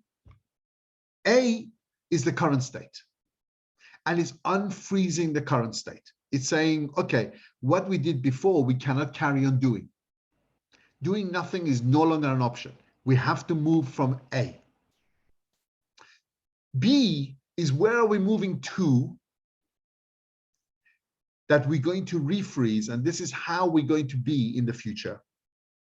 And the moving is the vector, is the one in the middle. How are we going to go from where we are today to where we're going to need to be? It's very logical. It's very straightforward. It's nothing complicated about this element of it at all. The art is the how, not the what. So in creating this unfreezing is what is it that is unsatisfactory with the current situation that we don't want to maintain, and creating the will to change. Now, for me, there's two elements here. There's the stick. The punishment is if we stay here, everybody will lose their job. If we stay here, we will not be successful. If we stay here, things will get worse. And the prize. If we move now, we're going to win. We're going to beat the market. We're going to be more successful. You're going to be successful along with the company and be more richer, better educated, bigger person, whatever it is. So you explain to them that, I mean, it's what they call the burning platform. I've never really liked the burning platform idea, because the whole idea of it is that if you stay, you burn, and you have to jump. It's almost like the oil platforms in the sort of analogy that staying on the oil platform when it's on fire is no longer an option, and people know they're going to die if they jump in from that height into the ocean, but they jump anyway because it's better than burning. I much rather the carrot and the prize to say, this is a new reality. We're going to have to change all the time, but by changing, we're winning. And we are getting better at changing, and we can win long term because of the culture we've created, because of the way we are winning, not just this one win. Because again, it's much easier for most companies to focus on the one problem and say, okay, we're just going to beat this. My view is, in the new world, and based on what we talked about with chaos, you don't know what's coming. There'll be any number of unforeseen changes that are coming after this and creating the skill and the capability and the will to be continuously improving, continuously changing, and for the change to become your new reality and your new skill set is a better way than, okay, we've just got this one single change to overcome. So see the psychological contract that implies? It's different. Don't expect things to be refrozen for a long period of time, or this is the one change forever. Moving behavior is also important. Exactly what you want me to do differently. Okay, I buy into the overall intellectual concept of we have to change. What does that mean to me? And remember, in every function, in every situation, that might look different. So involving people who can then make sense of it for their own situation is key. Then refreezing. Okay, from now on, these are the new policies. These are the new ways that we're going to reinforce and reward, and how we're going to make sure that we build the momentum and build the success and grow it. That's the process. At each stage, there are elements to building the vision, creating the dissatisfaction. Okay, here's our new reality. This is the vision of where we're going to go. This is how we're going to get there. This is the focus of what we need to look at now. This is the plan of how to do it. Now do it. Now let's review and build momentum. And you're continuously improving this as you go along. This is not a new topic. This came from 1950s, as it says here. And yet it makes perfect sense. They talk about the melting ice here. I talk about surface tension. I talk about the fact that, in order for you to penetrate into the water and whatever, you need to have turmoil. Surface tension is not going to allow you to make that change. Some of that is what I call symbolic change. We'll talk about that in a minute. I've got my own model that I want to share with you, which I think is a simpler model, potentially. But creating a system of this is an unhappy situation, we mustn't stay here, and so on, is what most of the theories we're talking about going forward. This is the second model I give you as an alternative, which is Kotter's.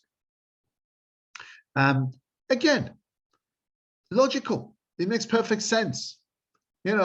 Here is why we need to change. Here's the people who are on board with making this change. Here's the vision of where we're going, communicating it, allowing and empowering other people to do it, planning some short-term wins to build confidence, consolidate improvement, institutional changes, and the cycle moves on, and the cycle moves on. And it's equally valid.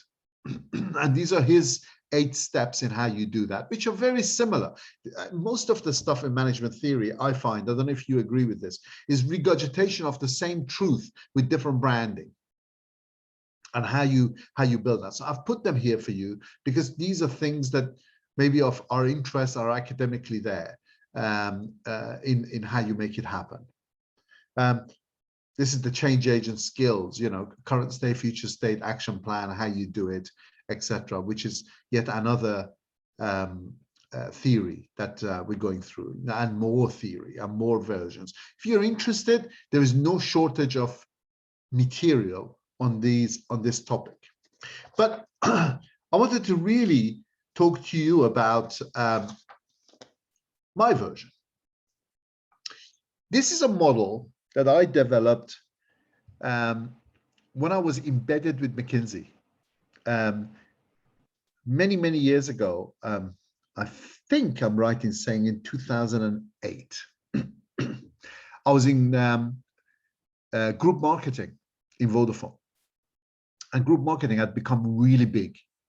We were nearly 900 people in the center, and we had 32 people at director level, 4 people at CEO level. And it was extremely expensive, and we were getting into trouble, conflict with marketing departments of some of the big companies. Because if you are a company that does acquisitions like Vodafone did, you're buying a 150-year-old company like management for 86 billion euros, and they're much bigger than us. They have much bigger marketing department. They have much more sophisticated marketing processes, just to name that. And they don't want to take orders from people in London or Newbury. Why should I? I know better. Plus, they don't know my market. And the same thing in Italy with Omnitel. Same thing in Japan. What do you know about our market? What do you know about our way of marketing? So we were asked to pull together a team to look at the remit of group marketing. What should group marketing be, and what should they be allowed to do, not do vis-a-vis the marketing functions of the other companies? And we brought in McKinsey to do this. And the McKinsey required one person from the organization to be embedded with them so that they'd have an inside person to help navigate the company and make things happen. So I was made head of capability for that project for group marketing, and I was embedded with McKinsey. And there was a lady called Emma Watson. And the two of us were working on the change model, and it was all very complicated. And we came up with these 4 elements based on the history of the failed change projects that we'd seen in the past. I'd seen an awful lot of failed change initiatives. As those of you who are at the beginning of this project presentation saw, the majority of the change initiatives fail to deliver the value they promised, or fail utterly. I think 50% fail utterly, if I remember the stats. And why do they fail? Well, because most of the time, they're not dealing with the fundamental reason for the change. They're doing change which is superficial. Often, all they're changing is the symbols, the brand. They put posters on the wall. They put little toys on people's desks. and they use new buzzwords, which they've paid a consultant a lot of money to design for them.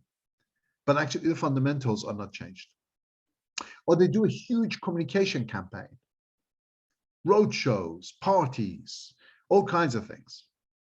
Or they're putting in new systems, new processes, new policies, new whatever. Or the worst of all, HR is leading change and they're training everyone and retraining everyone.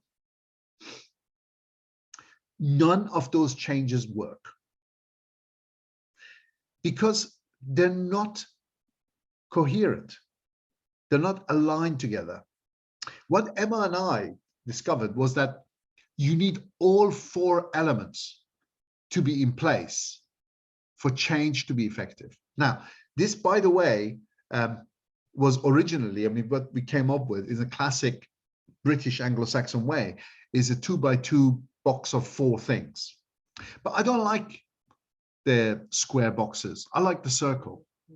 And the reason I like the circle is because I imagine that this is an incredibly big and heavy stone millstone.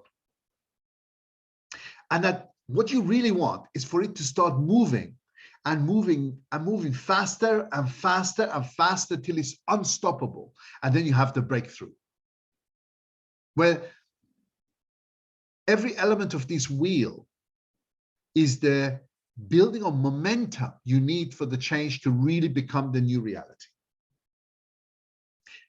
What happens is that if you only do one element of this, the wheel is imbalanced and won't turn straight.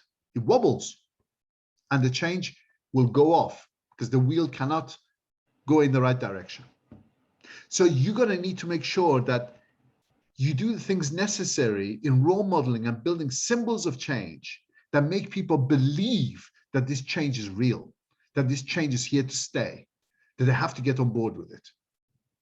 You need to make them understand why the change is happening and what it means to them.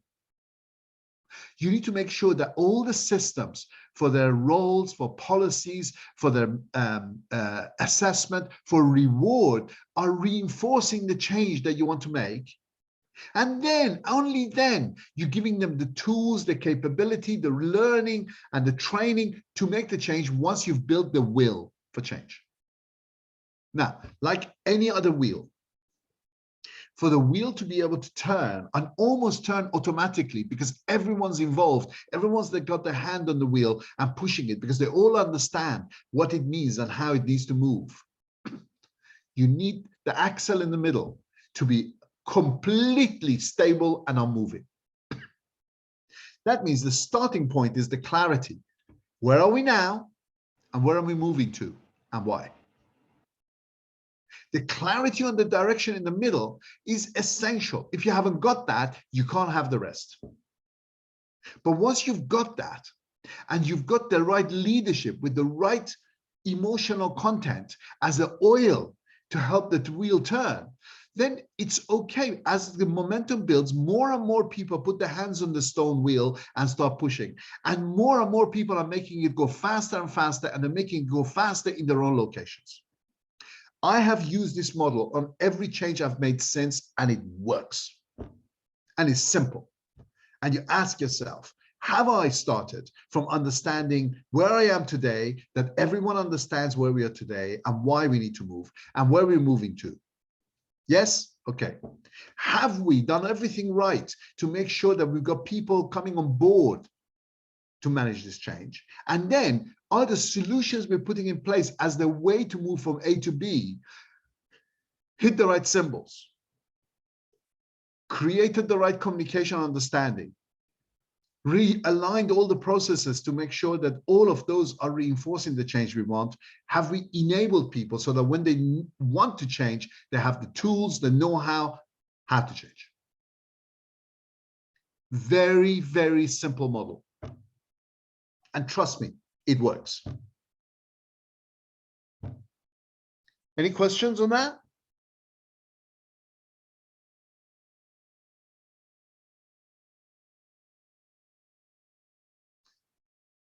This is what it looks like when you put it into a linear format. which is a coherent team. So here's one of the key things. You go into a situation and you're going to go through this traumatic change with people you want to build as a trusted, closed individuals that you want to go through this very difficult, very risky thing with. What happens if somewhere through that process you fire some of those people? What happens to the rest? Do they feel that they can come along with you and take risks? My advice is decide who you want to take with you on that journey. Make the changes you need at the beginning, and then tell the rest of the team, you're with me for the whole journey now. Are you with me or not? Yes, I am. Okay. In that case, we are one team. You don't need to worry about your job anymore. You're part of this team. You're coming with us on this journey together. Here's the clear direction we're going, and everyone needs to know that. Most of the time, that 350-page deck that I was talking about are not shared with employees. There's too much confidential data in it. There's too much, so we share with people on a need-to-know basis. I think you've got to look at it from the glass is half full point of view and say, what is it that I absolutely cannot share? There's certain things on pricing and competitive information, commercially sensitive information you cannot share. That's okay. You tell people that. People always understand. Everything else you share. People often use information for power.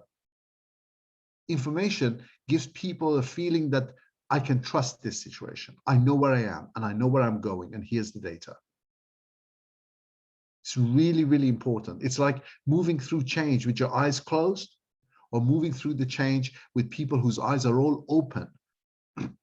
Very different stress levels.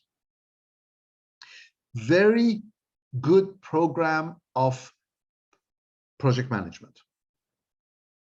It's what Ellie was saying. You have all these systems and processes, use them. They're equally valid.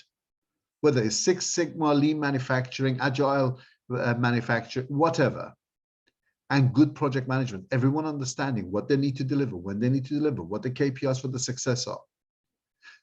Very good charter of authority. I don't know if you guys understand what charter of authority means. Charter of authority is the level of decision-making allowed to individuals within the organization by level. So often it's used for control, because you tell people this is the limit of your decision-making. You're only allowed to make budget decisions or spending decisions up to this level for this grade. Any decision over and above this, you have to escalate up the line. I've used the Charter of Authority to empower in an upside down pyramid, where I say to people, you can make all the decisions possible except for these few. These few, for these reasons, which are very logical and clearly seen, needs to be shared or with consultation with other people or escalated. You need to have quick decision-making during times of change. That means shallow and flat organization. That means horizontal team working rather than things going vertically up the line. The leaders in this situation need to constantly be rechecking reality and feeding back on it. And I think celebrating success is absolutely key, but also sharing bad news. Bad news will get out anyway. Can you imagine how that bad news is viewed if you're not the one sharing it? And also all this bad news that's shared with a spin that people are putting on it from your communications team to make it look not quite so bad or excusable. No one buys that. It just reduces trust and lack of credibility. Everybody sees through that. Imagine the leader who says, sorry, I made a mistake. I'm human. I made a mistake. This is my mistake. This is the mistake I made. This is the implication of it. I'm sorry about that. This is what I learned, and this is why we're not going to do this again. Trust me, people will build a lot more trust for that leader than a leader who puts a spin on a failure as if it was a success, which happens all the time. Just look at politics. And culture is always going to be the key. So in this situation, here are some processes, roles, responsibilities, this, that, but how do we expect to behave with each other? What are the new rules? Research shows that success is directly and positively correlated with the number of attempts to fix things. If you wait in a fast-moving environment for everything to be planned and everything to be correct, you'll never move, you'll never do anything. You need to start making improvements, and then as they're not working, adjust them, adjust them, adjust them, adjust them. And as the situation changes, adjust them again, till there's a continuous improvement happening and you get success, and that success builds into momentum and you build it going forward. The last thing I want to talk about is the story of success that people buy into. I think we talked about this before. The story of success, the narrative that people buy into, is the story of the dragon. There was a great and good land. The people were good and they were well led, no blame. Just build up confidence, constantly build up confidence. You are the ones who made this company great in the past. You could do it again.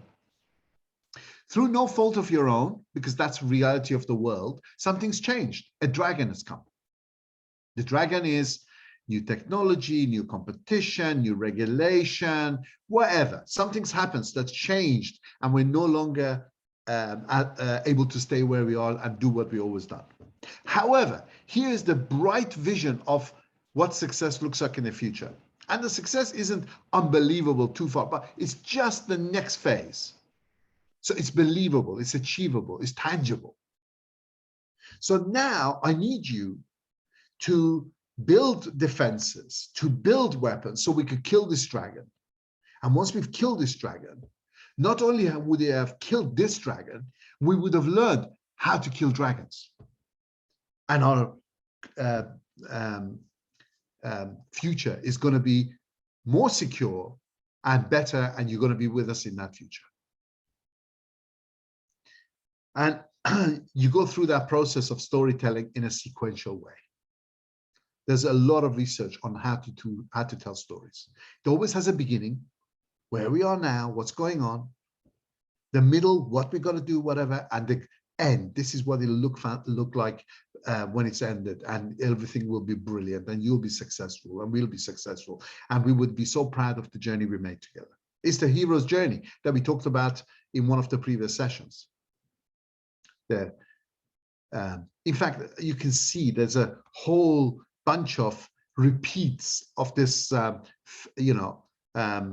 unfreezing movement and then refreezing. It's all the same kind of situation. But it needs to be simple. It needs to be positive in an idealistic way. It needs to be compelling.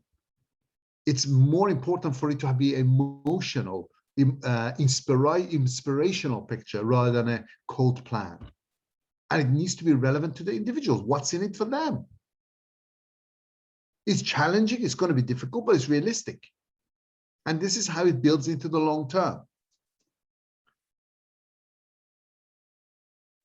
The more involved they are, the more trust and the faster they move through the change curve, the better it will be. Lots of issues can come up with too many consultancy words. Make it their own language. Make it something that deals with their view of the world, their own core competencies. The credibility is based on that. So here are the questions that I've put down for you to ask yourself about the story and whether it makes sense. This is like a toolkit as we go along with this. And also how to deal with the negative, etc. The summary of it is acknowledge your past, show what you've learned, no blame, one single version of the current reality, one clear vision of the future, understanding of what we need to change, personal responsibility for those individuals or what I want you to do differently. And then you go through building that model, creating the need, designing a new path, establishing it to get to the business results. And each step has its own details, which I want to talk to you about. it's really important for you not to have too high expectations. In the beginning, in almost every situation I went through, these were the percentages that I found. And this is also what the research says you find. You find that there's about 10-15% of people who are already ready for the change. They already know it's coming.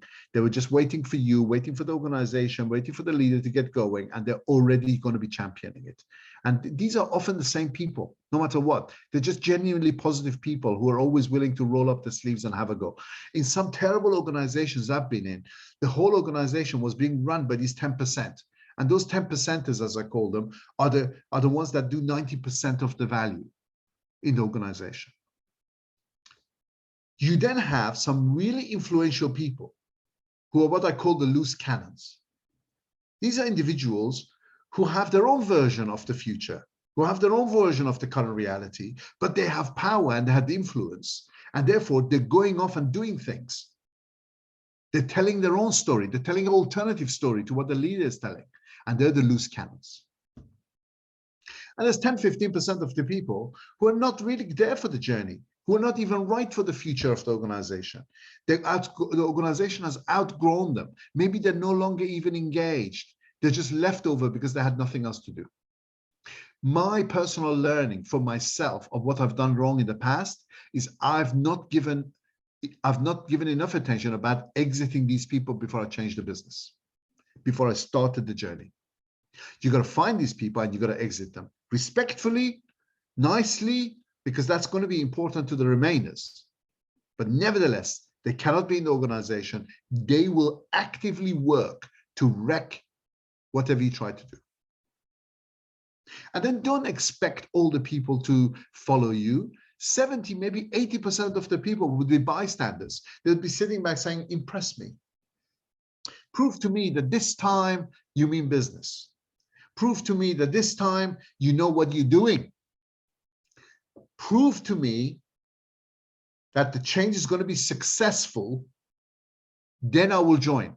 I'm not going to help you make the change successful. You have to prove it to me.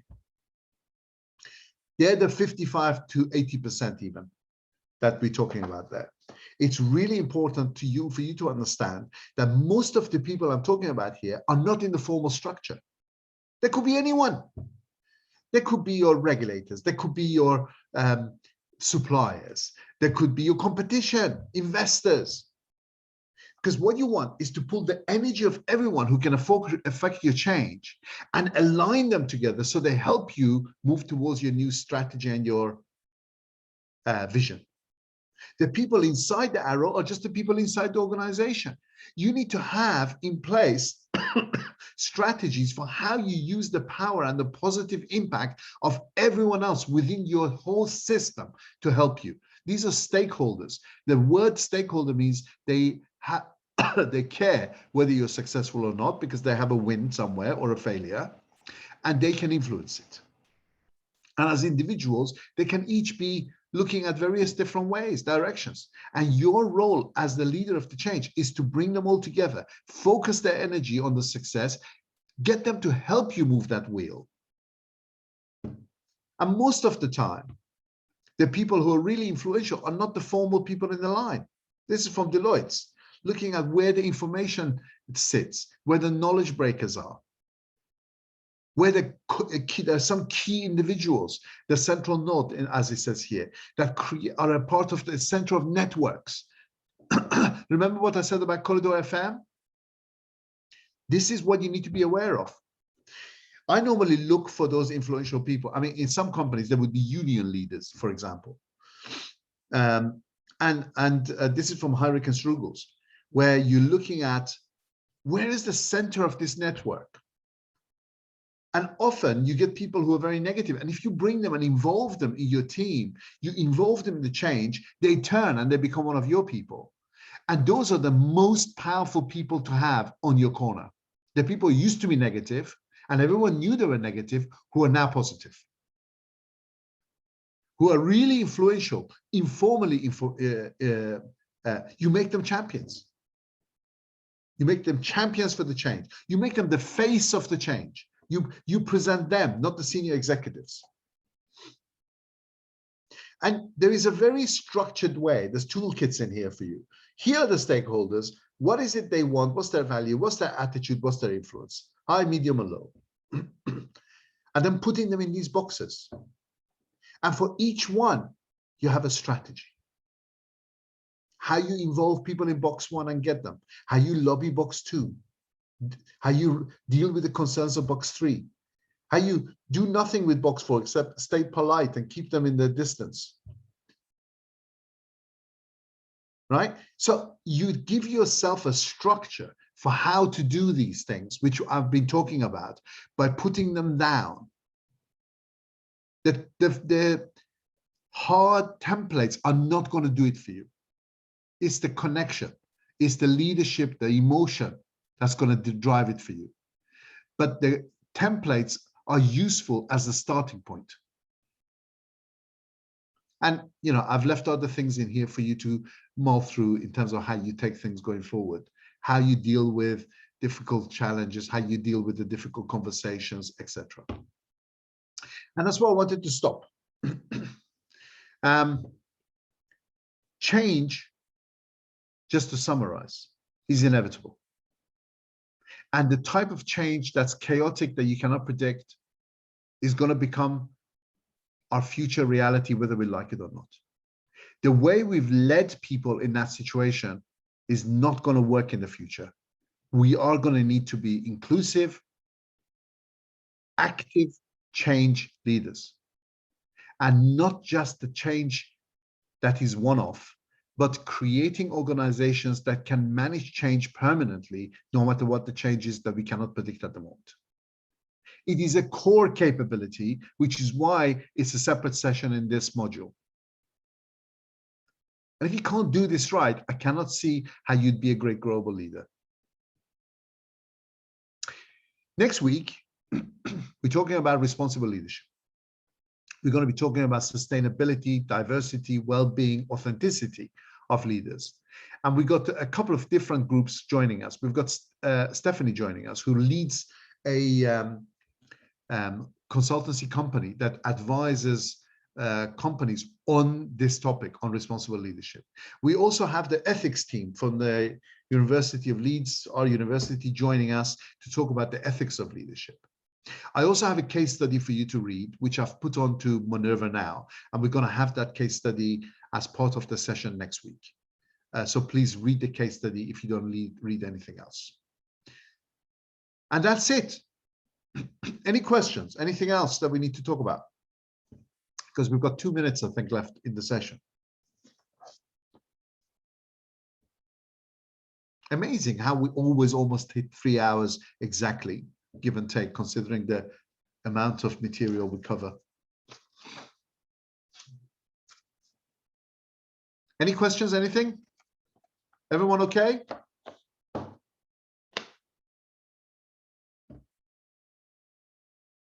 Anyone out there? Are you hearing me?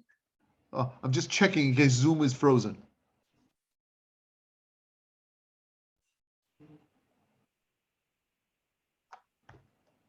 Yeah, it's not frozen. We're pretty cool. Oh, and all the slides work. You can see the dinosaur, right? Yeah. Excellent, excellent. Okay, guys, I hope you enjoyed the session. I hope you got something useful out of it. This is really important stuff. I wanted to give you the tools. I wanted to give you the material inside, because we haven't got time to go through. This is a 3-day course by itself to talk about change. But I wanted to make sure that you got a all-round version of what it looks like to manage change right. And so I hope you've got that. But any questions, please do come back to me. Lovely. Good to see you guys, and see you next week. See you. Thank Cheers. you. See you Yeah, later. bye-bye. Thank you. Thank you. Bye. Oh, hold 1 second. Hold 1 second. I want to, record the words. So hold 1 second. No problem.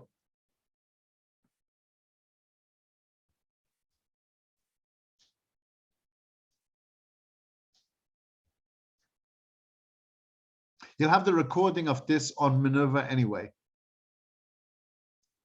so that you've got all Yes. the session. You'll have all the session under the Zoom recording going on to Minerva. Yeah. Okay. See you Yes, later. Simon, take it easy. Bye bye, mate. Bye.